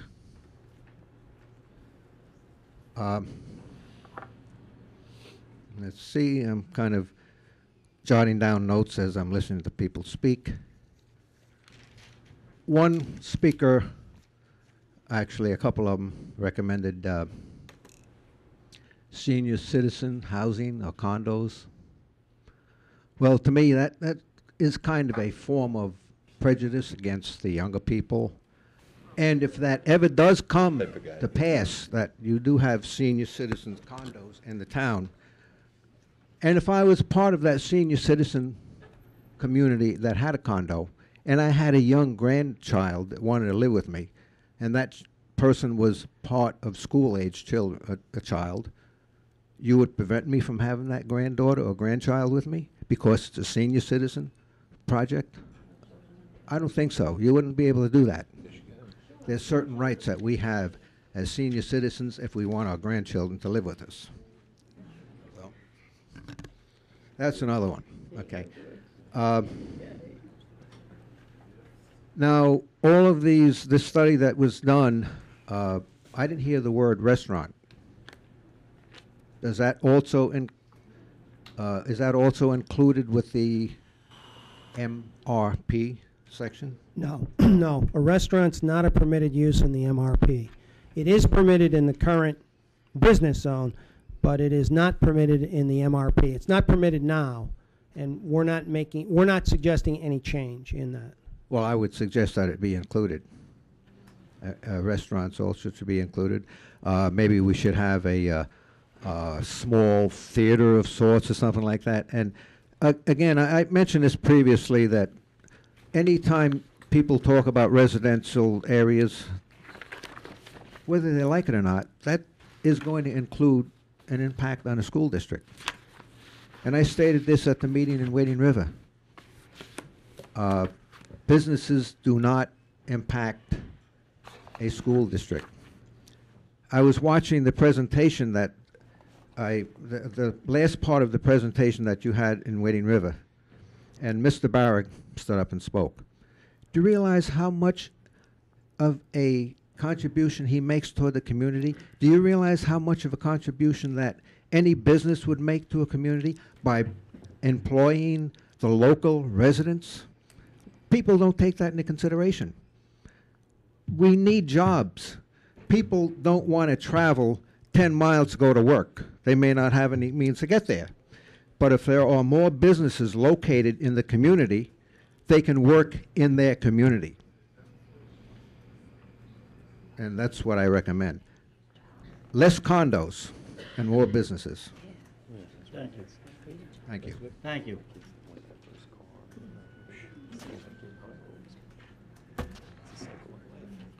Good evening. Good evening. My name is Cesar Caro, and I am a Suffolk County resident since 1993 when I was a student at State University of New York at Stony Brook. And as an NCAA athlete, I loved Long Island. I fell in love with this place, and thank God I've been able to make it my home with my 2 children and my wife here for 15 years that we've been married. So I will address you as a member of the Long Island Builders Institute, saying that we believe in the merits of this project. We believe in the economic development. We believe in the job creation. And we believe that this is a good thing for the community. We just want to say it is under the existing code, and the Long Island Builders Institute advocates responsible building. And this is a responsible project. It's Which time to do project are you referring to? the Zumas project. Thank you. You're welcome. And it is time for us to do a responsible thing here. I thank you very much for your time. Thank you. If there's no one else, Sean, I just wanted to remind everyone in the audience, because I know some people were leaving, that the PowerPoint, if you want a copy, as you came in, you know, where the town board agenda was, I've left the PowerPoint copies out there. So I know the town board's going to go on with their agenda. So for me, I'm going to just say thank you. This is very helpful, and I'll turn this back to Sean. All right. Well, thank you, everybody, for coming. We're going to take up resolutions. Thank you, Frank. I appreciate it. Can you leave the boards out front? We can leave the boards. Okay. Yeah, we're going to take our easels. Take your easy. That's fine. Well, just leave the boards in the in my office.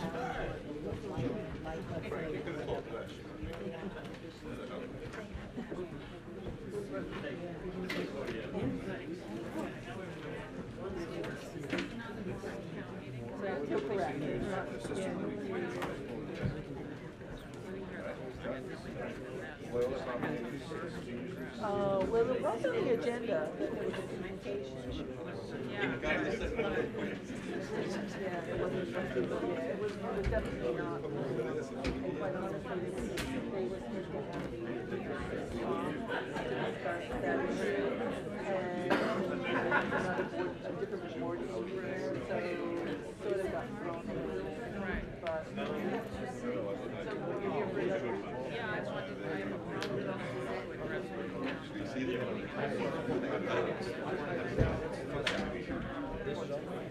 yeah, this is very, very, very. Yeah, it was, oh, there it is. I don't know why we decided to do it that way, but.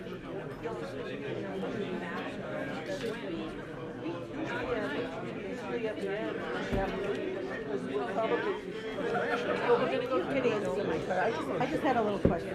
He was saying, you guys were saying that, like, say this was your piece of property, 17% could have your building, and then there was, we were proposing 20% open space. So what's the rest? The rest could be whatever parking they would need for, you know, or you know, that would be the case maybe of like an office use.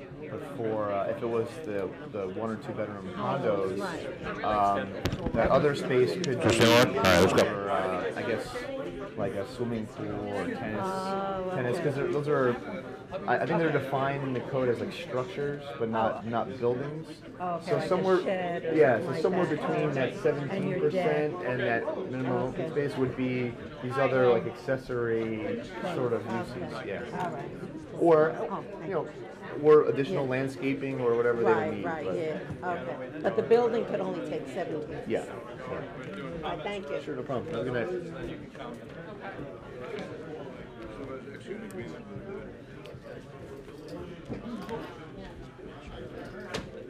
Why are we untabling the drawing?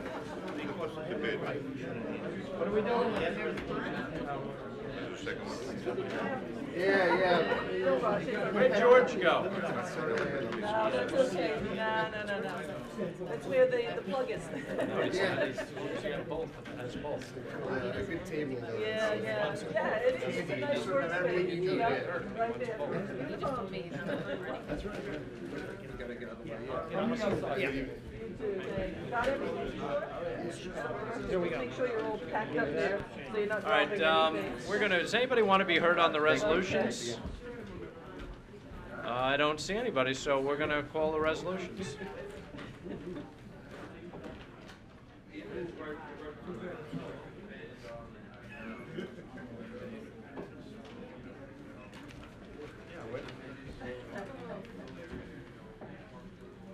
He's coming.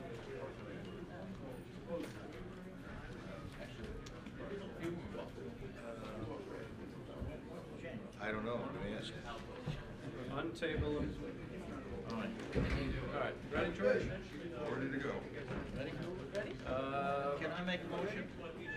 That we untable resolution 43 and resolution 109. Okay. So moved. We have, don't we have to comment? No. No. We're going to untable 43 and 109. And that was and offered by? we'll withdraw 43. Well, he wants to hear the question. Okay. So, Well, I'll ask after well, it comes up to vote, I'll ask what the changes were. I haven't had a chance to compare these two planning board changes. I haven't had a chance to compare them either, so. Well, we're withdrawing this one, I forgot the one just like it. Tara, what are the changes on the bid management resolution? Because I haven't seen them. Did Bob have those? Bob has the, We're withdrawing 43. you're withdrawing the Bob? old one. Bob, The new BIDMA. what's the one. changes for the BIDMA resolution? I believe you have the, you now have the list, yeah, the list is on the last page right? of the new resolution of what they're going to donate to. So that's what it is, that this is attached, it's scheduled. Right. From the previous one, Bob, the one that was tabled? Okay. Yeah. And you have the new one? You're talking about the BIDMA or the, BIDMA. The BIDMA. I have the new one for the, Dan prepared the,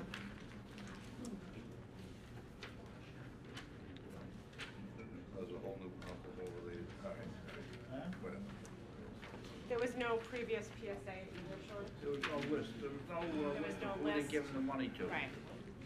All right. This There's has no the list of who breakdown? they're giving the money to. It's more than that, that's, it's. More than that? The whole alcohol related thing of section 18 is all. Well, yeah, because we didn't want the alcohol and stuff. I know that. So, huh? Have a chance to, it doesn't matter.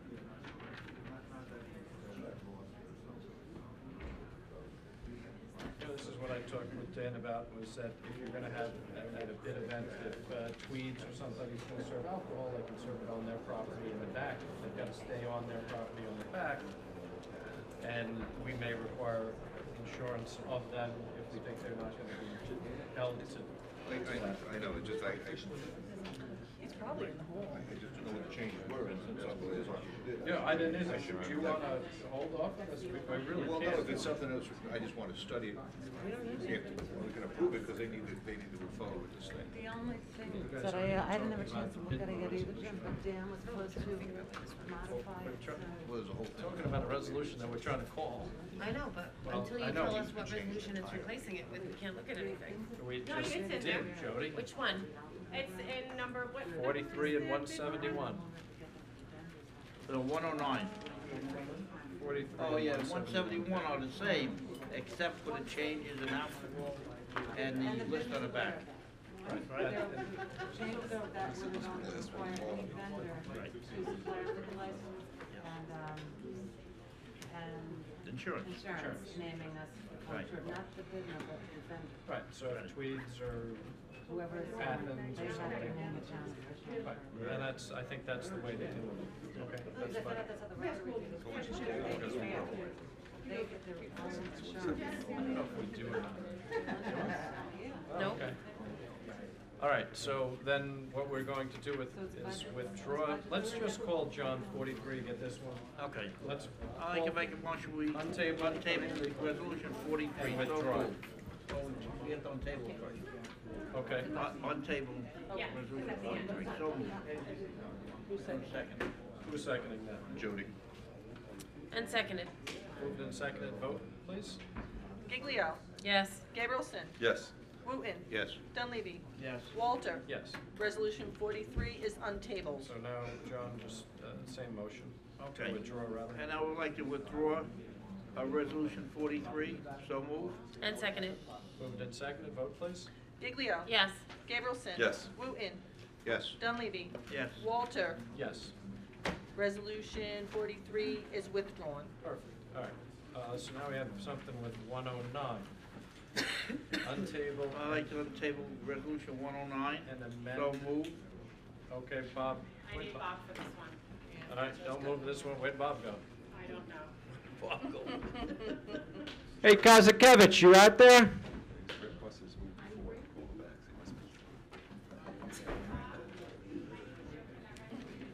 Lord have mercy. I go to sleep at 9:10, so. Me too. Pretty quick. Well, I'm just waking up. He's just getting ready to go check the greenhouses. Here he comes. I wanted to get this to him before he left. What's that? Sorry. Want to get something to Frank. Oh. All right, what are we doing with 109 authorizes the execution of agreement with Cyber Trust? 109, I shot around an email to the board earlier today. I didn't see it. Woefully behind again. The last time we discussed it, we thought that the amount was The amount was- $1,000. The amount was wrong. There is a new agreement, which was sent to me by IT, and at page 35, it sets forth that the monthly rental for the service is $1,000. Prior agreement, which was attached to 109, had the monthly amount, thanks to Councilman Gaberson, he put this at $1,526.84. Yeah, I still see 30. I still see the 15. That's because you still have the old agreement. I didn't have the. All right, so we're gonna just leave this table until we get the new one. You have the new one? I have the one. Oh, okay. All right. Is the mic? Can you hear me? Hello. No, for some reason we can't get anybody to come and fix it for us. If you wish, I have to read it, so once I read it. No, if you have it and you're comfortable with it, we're comfortable, show George the Yes, thing. he's got the Let me numbers. show George the numbers. What are you turning up? It seems to be working. Somebody been playing with it again? Can we? Chief, what do you got a picture of there? Oh. Well, there's going to be some other changes. Training. The entities, they changed, so we got to amend that one for more on table. I just had one question. They have the bill to the invoice the customer monthly basis for service and associated expense comes over as exceeding, so they can bounce something right back up with that part. Is that what they're doing? For additional charges that are not. It's for right after that. I don't know if I didn't see the change. Why don't we keep this? No cell phones, please? Matt, we're not available. Sorry, because it wasn't written in big enough font out there. Why that would even be in there, because it's for the firewall to protect viruses from coming into the Okay, town's computer. leave it on the table and not doing it. Let's move on. The price is good through the 29th, so that was the reason why it was. We're gonna have to wait, because we're not ready to vote on that. What are they gonna do, run away from us? I don't think they'll hold the same price, I think that's not the issue. Then we'll kick them out and get somebody else. We'll hold a special town board meeting. They're the like we ones do that gave all us the time, wrong and agreement. get it done. No, absolutely not. They're the ones that gave us the wrong agreement. So if they don't want to do business with us, I don't know, who are they, Verizon? Verizon. Can we get AT&T? Come on. Just amend it to strike that paragraph? I don't know, can they change it, but just amend, take that out?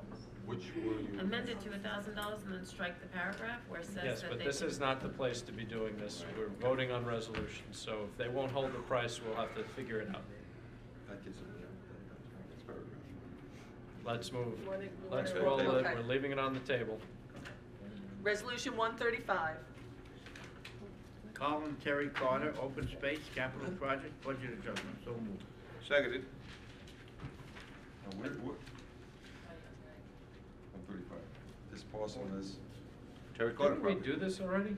Well, we authorized it, but we never shifted the money over to utilize it, so. Yeah, I we're thought we moving didn't it. have any money in CPF. We don't, but we authorized it anyway. Well, we did when we authorized this, we actually have, well, we do. Bill, is there any money left in that? Did Yes, we- we moved 1.6. all but about 150,000 back into the CPF fund because we had 3 open projects that we weren't sure if that was the final number. So we moved 3 million back into CPF and left about 120,000 or so in, actually it was 120,000 after this transfer, in the capital projects in case any of those projects go over or if you have a new project like this. Well, this was something that was earmarked last year by this board to do these. Well, then if this was September of earmarked 2010. Yeah. But we may not have taken it off of the CPF money until the resolution last month. Okay. But now we have, so we still have 100,000 or so left in Is that there fund. anything else? I can't think of anything else outstanding. Other than That's the only project over Yeah, Other but than the that's- bond yeah. payment that's due, that we're short, right? That's why we moved the 3 million and we closed all the other accounts that we had received grants for in the past and moved all of that back over to the CPF fund. So we moved roughly $9 million at the end of last year back in the CPF to pay off the bonds, and we left 100 and something thousand in there just in case. I think we had Norfolk Preserve and there was 2 other projects that we knew that we rounded how much we moved over to 3 million and left some money in there just in case those projects went over. Did they do anything with this yet? Jim, have they Yes, designed it? I mean, Yeah, it's been designed, it's been, the front's been cleared, today they were down there, cut the roadways, and yeah, it's got a whole plan that was put together. Yep. Engineering's been working with it. All right, so well, moved and seconded, vote please. Giglio. Yes. Gabrielson. Yes. Wooten. Yes. Dunleavy. I'm voting yes, but I'd like to see the plan or something. Walter. Public Works Waste Management. Yes. Resolution adopted. Resolution 136. Oh, it's This down is here. Gabriel, so Gabriel. It's down here. Wooten and Gabrielson. Yeah. I don't know. This is It's either- refunding bond. Yeah, right here, It's on right here, right here. See it down there? It was a little different than the one. That's different than what mine, because Yeah. mine says Gabrielson and Gabriel. Right. Does it? It should the not, next it's one. one. Wait, are you on the wrong one? You're on the wrong one. You might be on 137. No, 136 is Gabrielson and Giglio. I don't care. This is- Here, here. Is this a repealing resolution? Is that what this is? Oh, man. No, that's This not thing is- wrong. That should be on the front of that one. Oh. You guys do it. Oh, It was for crying clipped out onto loud. the, it got clipped onto the back of this. Okay. See that there? That one is for 136. I'm sorry. Okay, so this, we take off? It's We just the put way on the that back of the this one. it went, that's all. That's why you guys are a little discombobulated. Okay, I move the resolution authorizing issuance pursuant to section 9010 of the local finance law of refunding bonds of the town of Riverhead, Suffolk County, New York, to be designated substantially public improvement refunding serial bonds, providing for other matters in relation thereto and payment of the bonds to be refunded thereby. So moved. And seconded. Moved and seconded, vote please. Giglio. Yes. Gabrielson. Yes. Wooten. What did I just read? Yes. And Dunleavy. Yes. Walter. Yes. Resolution adopted. Resolution 137. Resolution repealing certain previously adopted serial bond authorizations. So moved. And seconded. Moved and seconded, vote please. Giglio. Yes. Gabrielson. Yes. Wooten. Yes. Dunleavy. Yes. Walter. Yes. Resolution adopted. Resolution 138. Riverhead Sewage Treatment Plant Upgrade Capital Project Budget Adjustment. So moved. And seconded. Moved and seconded, vote please. Giglio. This is the right amount, because I thought Michael said it was 49. He needed 249. This says 20. No, this Where's was the the shortfall. This was the that we shortfall, didn't have. it was more than, he didn't get enough Okay. last time. Yes. Gabrielson. Yes. Wooten. Yes. Dunleavy. Yes. Walter. Yes. Resolution adopted. Resolution 139. Appoints temporary secretary to the Board of Assessment Review. So moved. I'll second. Moved and seconded, vote please. Giglio. Yes. Gabrielson. Yes. Wooten. Yes. Dunleavy. Yes. Walter. Yes. Resolution adopted. Resolution 140. Authorizes the filing of an application for the New York State Assistance from the Household Hazardous Waste, HHW State Assistance Program, and signing of the associated state contract under the appropriate laws of New York State. So moved. And seconded. Moved and seconded, vote please. Giglio. Yes. Gabrielson. Yes. Wooten. Yes. Dunleavy. Yes. Walter. Yes. Resolution adopted. Resolution 141. Okay, authorize town supervisor to execute change order number 2 for Grangeable Park North Spillway rehabilitation. So moved. And seconded. Moved and seconded, vote please. Giglio. Yes. Gabrielson. Yes. Wooten.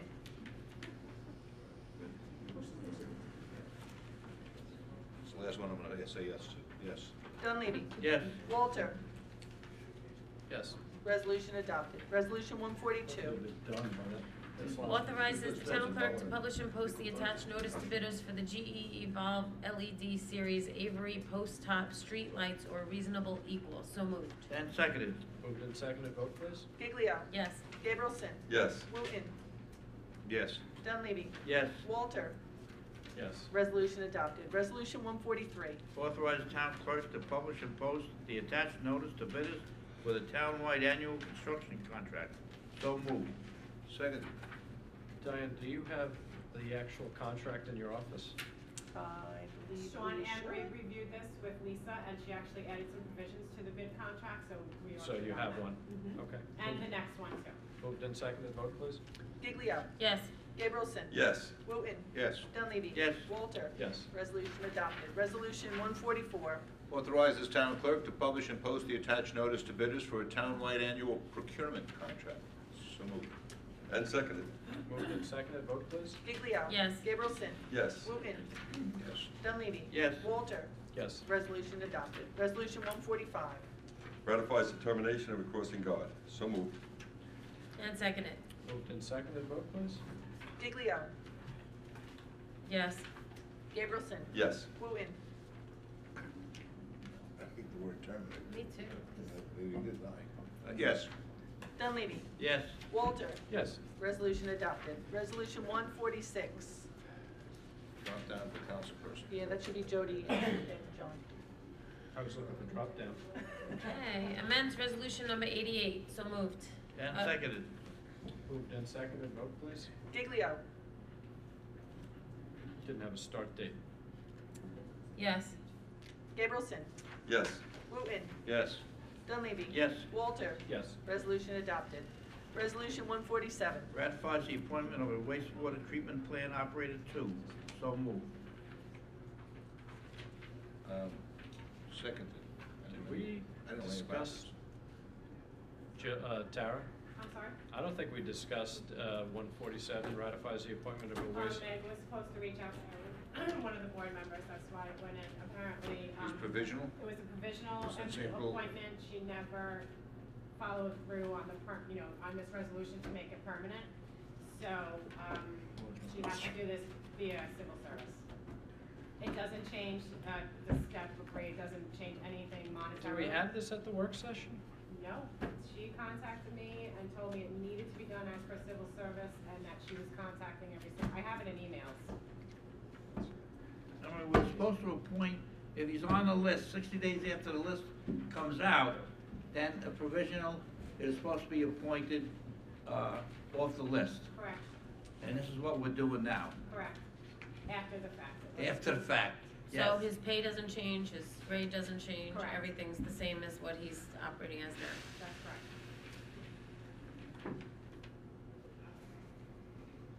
All right. Move to Moved seconded. and seconded, vote please. Giglio. Yes. Gabrielson. Yes. Wooten. Yes. Dunleavy. Yes, I'm gonna say, we hired this person I think we should do a provisional civil service until test he for, took the civil service test. Which call for Civil list for personnel service law directors, we says should that he do. has to be appointed permanent. Sorry. 60 days after the list is published, and we did not do that, so we're doing it right now. We've been paying him, it's not a new employee, so I vote yes. Walter. For all the reasons heretofore stated, yes. Well, Resolution congratulations, welcome adopted. aboard. I just hate being blindsided. See? Resolution 148. It's awards bid for heating fuel. What did we get it for, do we know? I don't know, it's cold in here. Yeah, Says plus 14 and a half per gallon over the local tank. $14,005 per gallon. Over the, Parts reliable, okay. over the tank, whatever they buy it for. It's all right. That's right, price. Well, All right. George did second.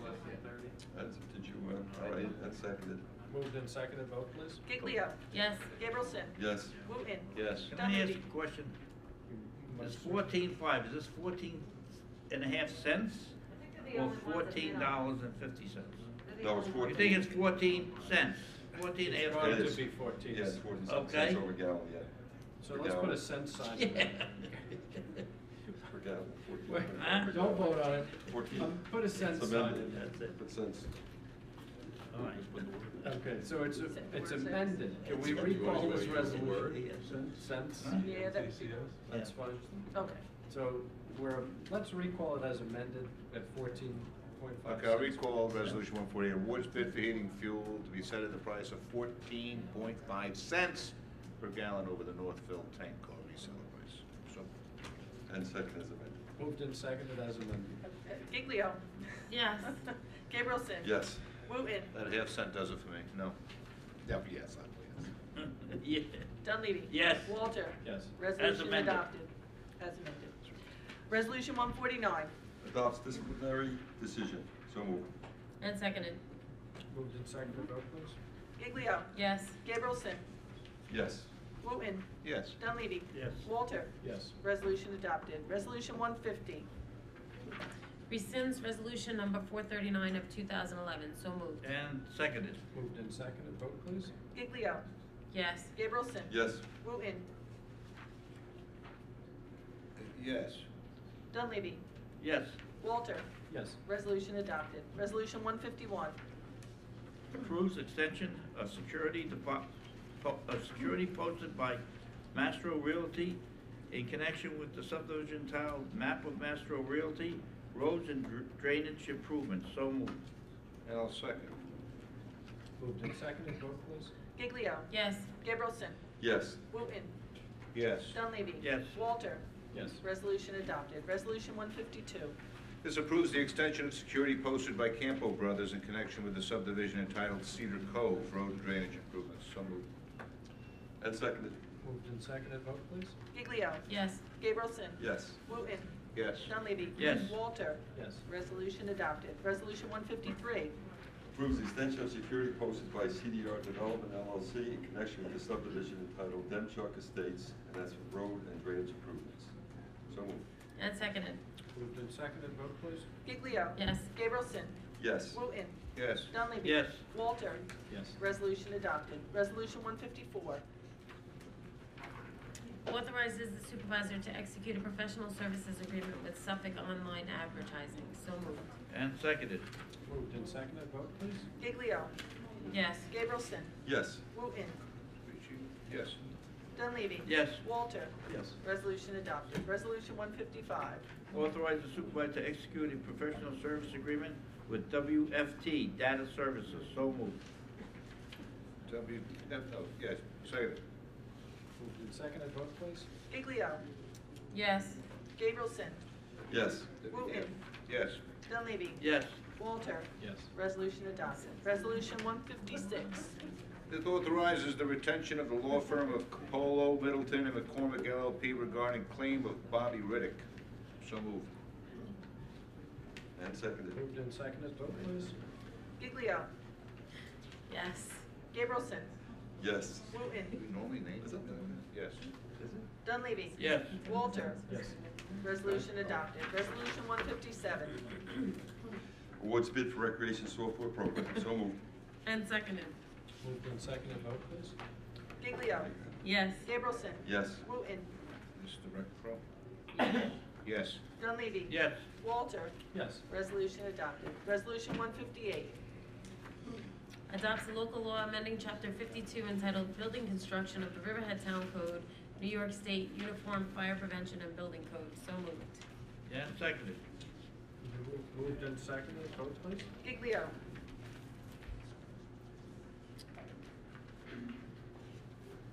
Yes.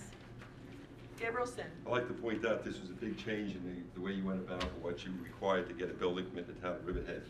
And originally it was a fee of anything over $3,000 required a building permit. And I know John Dunleavy amongst the board wants to take the dollar amount out. Yes. So this is a big win for the citizens and kind of less government involved. You no longer need a permit for siding, roofing, and general repairs. Basically, it comes down to permits for structural changes and electrical changes. So I think this commend the board for making this change. It's long been overdue. Yes. Wooten. Yes, I'd support this also, and I'd like to thank Richie Downs for his work on trying to gather all the thoughts of the board and put it as something as simple as copying what the state already does. So, yes. Dunleavy. I vote yes, this is a great change, and it takes the dollar amount out, so it's only a structural improvements. They have to get a building permit. I vote yes. Walter. Yes, and I thank Councilman Gabrielson and Richie Downs for working on this and taking the ideas of the board and condensing into something as a... That makes sense, common sense. Let's go. Easy to do. Yes. Resolution adopted. Resolution 159. Appoint interpreter for the police department and justice court. So moved. Second. Moved and seconded. Vote, please. Giglio. Yes. Gabrielson. Yes. Wooten. Yes. Dunleavy. Yes. Walter. Yes. Resolution adopted. Resolution 160. All right, before we call this, I have this map right here. Oh, can you make it out? I don't know what this is showing me. I can show you, but it's that, This the area to the left. Yellow here, where it's highlighted? This area here is already being formed. Right. Okay? If you follow the yellow from here, point up. Right. And it stay, this piece up here is with a clearing the brush. Right back here. It's a little piece up here. Yep. Right here. Northwest corner. So up. And this little piece corner here. So if you look at this closer. Yeah, they're gonna clean, It's just a little piece of the clearing brush. Oh, and that's on Peconic Bay Boulevard. Right, and this is all open farmland now. There's a little nip there to take it out, sorry. And that's It's gonna roll back. George Gabrielson and myself went out to look at Yeah, this. me and John Donovan went out to the site. And, we looked at it. It's- What they're doing is, they put a berm. Where the yellow is where that berm is. Okay. And they're only gonna clear west of the berm. East of the berm stays there, and then what it does, it protects the farm from the water, from Peconic Bay, and the dredging. That berm was done many years ago. It's in the Many woods, years ago. So they're staying to the north of it. So this is what that's doing. Yeah, but don't take a little piece out. Good. All right, I'm good. Did we? I move it grants an exemption to Peconic Farms LLC as provided by Chapter 62-5, subset A2 of the Riverhead Town Code. So moved. And seconded. Moved and seconded. Vote, please. Giglio. Yes. Gabrielson. Yes. Wooten. Yes. Dunleavy. Yes. Walter. Yes. Resolution adopted. Resolution 161. Authorize town clerk to publish and post the attached notice to bidders for the Epcal Ball Field Parking Lot Improvement Project Phase 1. So moved. And seconded.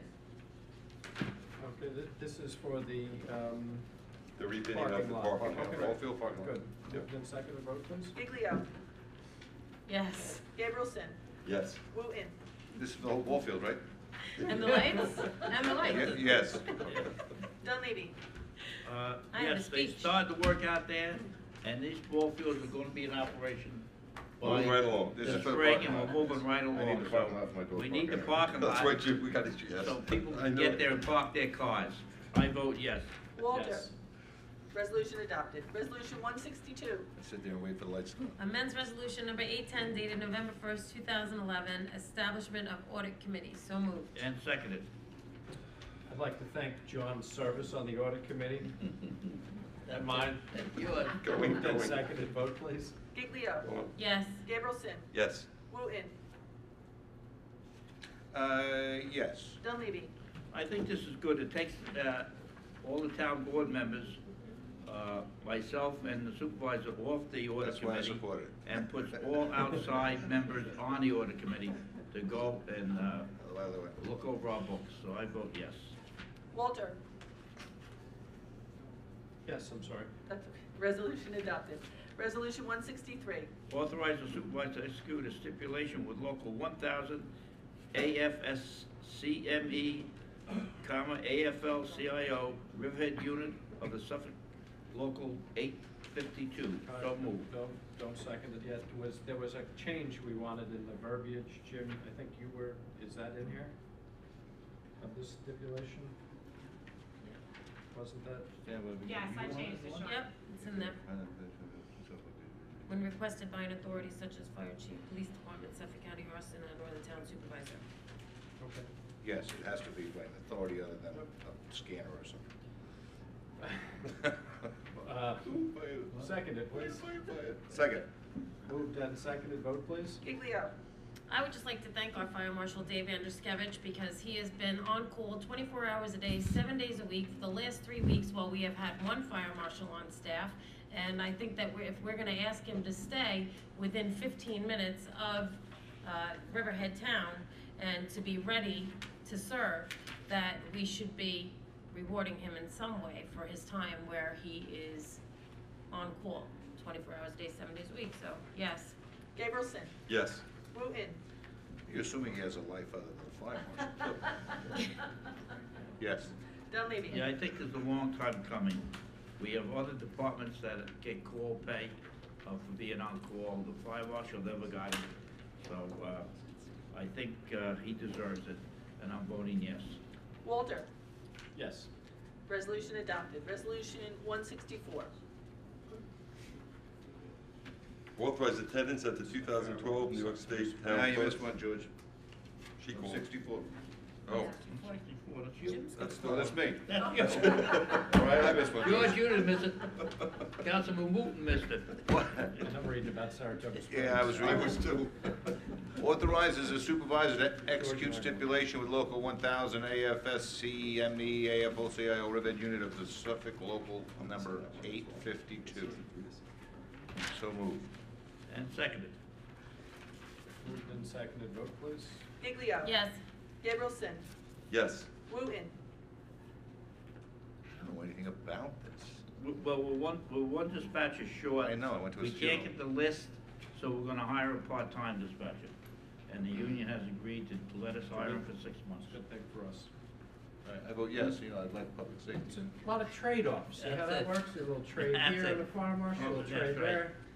I vote yes. Okay. We need it. Walter. It's negotiation. Yes. Resolution adopted. Resolution 165. Authorize attendance at the 2012 New York State Town Clerks Association Annual State Conference. So moved. And seconded. You're going away again? It's not that often. Who's asking? That's it. Is that another, what do we call those? Vacation junkets? No, it's not vacation. This call a vote. Moved and seconded. Did we second it? I'm getting tired. That was Jody, you have to second. I did. She did, yes. Moved and seconded, vote please. Giglio. Yes. Gabrielson. Remember last year? He's Diane? thinking about it. I do. It's in her budget, George. You don't have to influence me. I already know what I'm doing. Okay, good. Yes. Okay. Wooten. Yes. Dunleavy. I believe in education and networking, and, It's not she Vegas. brought is it? very important No, sir, information sir, back please. last Lake year, George. and I assume you're gonna do it again this year. Yes, So I vote yes. Walter. Yes, you should be happy with what I brought back on the That's ambulance. right. Resolution adopted. Resolution 166. Awards bid for maintenance and emergency services, contract C, control Riverhead Water District. So moved. And seconded. Moved and seconded, vote please. Giglio. Yes. Gabrielson. Yes. Wooten. Yes. Dunleavy. Yes. Walter. Yes. Resolution adopted. Resolution 167. Awards bid for maintenance and emergency services, contract D, distribution, Riverhead Water District. So moved. Seconded. Moved and seconded, vote please. Giglio. Yes. Gabrielson. Yes. Wooten. Yes. Dunleavy. Yes. Walter. Yes. Resolution adopted. Resolution 168. Awards bid for maintenance and emergency services, contract E, electrical, Riverhead Water District. So moved. And seconded. Moved and seconded, vote please. Giglio. Yes. Gabrielson. Yes. Wooten. Yes. Dunleavy. Yes. Walter. Yes. Resolution adopted. Resolution 169. Awards bid for maintenance emergency services, contract M, Mechanical Riverhead Water District. So moved. And seconded. Moved and seconded, vote please. Giglio. Yes. Gabrielson. Yes. Wooten. Yes. Dunleavy. Yes. Walter. Yes. Resolution adopted. Resolution 170. Extends bid for dry hydrated lime calcium hydroxide for Riverhead Water District. So moved. And seconded. Moved and seconded, vote please. Giglio. Yes. Gabrielson. Yes. Wooten. Yes. Dunleavy. Yes. Walter. Yes. Resolution adopted. Resolution 171. Authorize the supervisor to execute an agreement with the Riverhead Business Improvement District Management Association Incorporated regarding the 2012 calendar year. So moved. Second. Moved and seconded, vote please. Giglio. Yes. Gabrielson. Yes. Wooten. Yes. Dunleavy. Yes. Walter. Yes. Resolution that. adopted. Resolution 172. Authorizes town clerk to publish and post public notice to consider a local law to amend chapter 48 titled Beaches and Recreation Centers of the Riverhead Town Code. So moved. Is this your dog park? This Yes, is it dog is. park. That's- Well, it's dog park, plus we did a lot of housekeeping on it too, so. Yes, sir. And seconded. Moved and seconded, vote please. Giglio. Yes. Gabrielson. Yes. Wooten. Yes. Dunleavy. Like to have it- I'm gonna vote yes, but I really. Can't wait to see what a dog park looks No, like.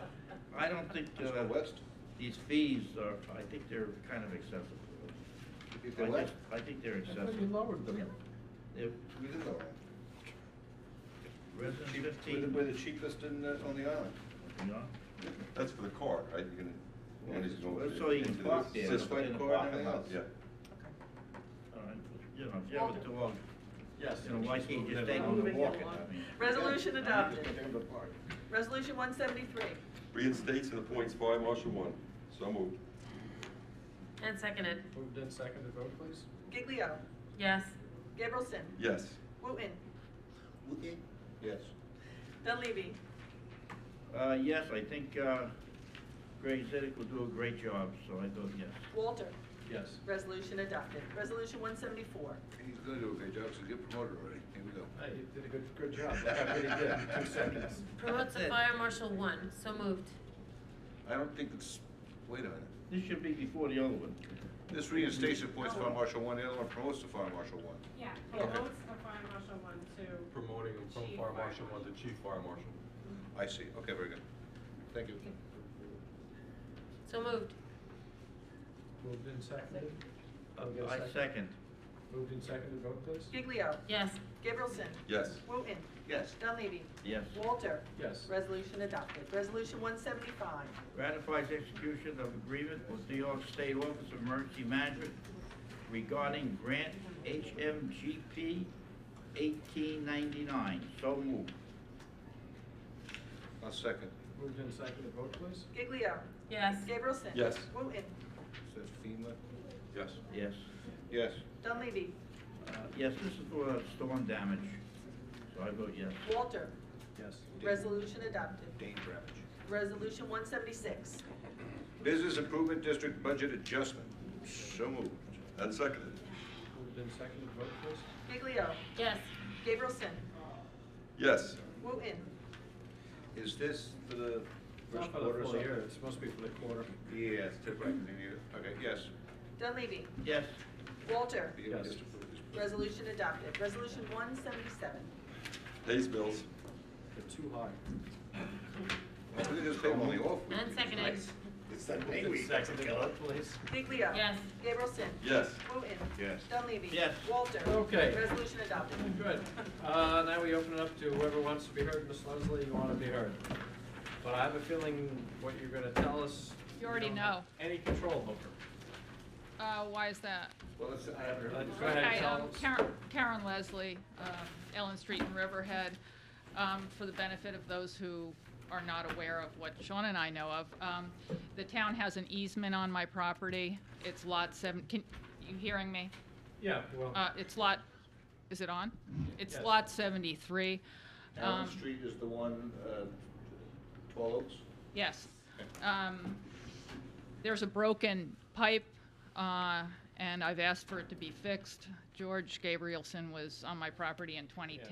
Yeah, This it's a happened highway in. department pipe, and I've asked multiple times for it to be fixed. You've emailed me, I've emailed George Woodson, I've sent out our water superintendent multiple times. Well, Gary gets blamed for everything, but he's not at fault this No, time. no, I No, sent no, him out no. multiple times to look at it. I've asked the No, but that was asked the Gary. highway superintendent to fix it. Not this time. This time you're okay. Gary, you're aces. It's unfortunate, I mean, Jim, you're the liaison. That's the first I heard about it. I'd love to hear what the problem is. Well, Why don't, rather than take up a lot of time here, why don't you see Jim right afterwards, and, because I'm it right is, on the highway, so you've gotta get the highway department to do it, and Okay, the problem, just so you know, and just to put it on the record, is Yeah, I don't that know what the tremendous problem- amount of erosion is caused by the water going over the curb rather than in the sewer, and I didn't know we had a sewer department. It's a but drainage problem. The drain is now built up so much sand on the other side of it, it doesn't drain, and there's trees that are falling down around it, and it's near the street, so it could be dangerous, So so. it's pooling in front of your house and it's eroding. Yeah, on I your have property? pictures here. Okay. And those are town roads, right? I'd be more than, Yeah. yes, I'd be more than willing to, I'll meet with Do you. you want me to give you the Yes. pictures? Diane? Can you get those pictures? Yeah, then, There's the drainage easement, and there's the,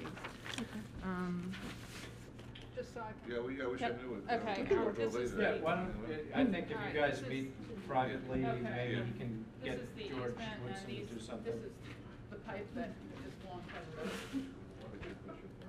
It's 952 What? 6973. Don't write that phone number down. Yeah, don't write that down. Anybody that wants to. Does anybody else want to be heard on something? Is that it? No? Do you want any of the correspondence, or it's like? No, give it to, I have the stuff, give it to Councilman Wooten, and, you can correspond directly with him and see if he can get the highway superintendent to fix the pipe. That should take a load off your desk. Thanks. Well, the emails are Shows you, ask him. always behind on emails. Who is that? The old Oh, that's. That's who signed Thank you. these. Thank you. That was 100 years ago, it was in 90. We don't even, So all this came from Jim and. Sure, it's the letter unless you don't want. You wanna go through I it? don't, you can give it to Diane and then just, I'll get your copy, then you use it for the, you know. so I don't need the copy, You want as a long copy? as, You want a copy? Yeah, because I got her phone. Okay, yes, She wants me to call her. okay. Oh, she does, No, huh? that's No, it, she- that's work. she wants you to fix it. That's right. That's Thank right. you. All right. Thank Is you. there anything else? No, that's it, thank you. Thank you. Mr. Biegler? Yes, a good word. Good evening. Eric Biegler, Reeves Park, Sound Park Heights Civic Association. Beautiful weather we've been having lately, and about 5 days ago, someone unloaded a piece of heavy equipment in the parking lot of Reeves Beach. When I say heavy equipment, I'm talking about like a tractor, Excavator? possibly. Started to head down the ramp at the beach. Realized they probably couldn't go all the way down to the sand. So they didn't turn around, they just kind of backed up. So you could tell it was treads and everything, but they managed to rip up some of the pavers in the ramp that's going down to the beach. These pavers have been there for a long time. It's held together really well. If it doesn't get fixed real soon, it's going to start to undermine the entire ramp. Jim? So before it costs highway the town, department. before it costs the town hundreds of thousands of dollars to fix the ramp, 4 stones need to be fixed. Do we know who was, well, that might be. I have no, you know, my little spies didn't even see it. So I have no idea who put something that big down the beach. The highway superintendent, see if, I'll talk, it might be engineering. But before everybody sits there and starts talking about it, let's get the 4 stones fixed before like other people run over the stones. the The highway stones can't department go up, can't and then do it. 4 more run. You know what I'm talking about. if the highway department can't Sorry, do name it. again? Eric Biegler. Other than that, I have no. Thank you for a nice long meeting. I enjoyed it immensely. I'm sure you did. Does anybody else wish to be heard this fine evening? All right, is there a motion to adjourn? I make a motion we adjourn. All town in board meeting. favor? Aye. Okay. She would send me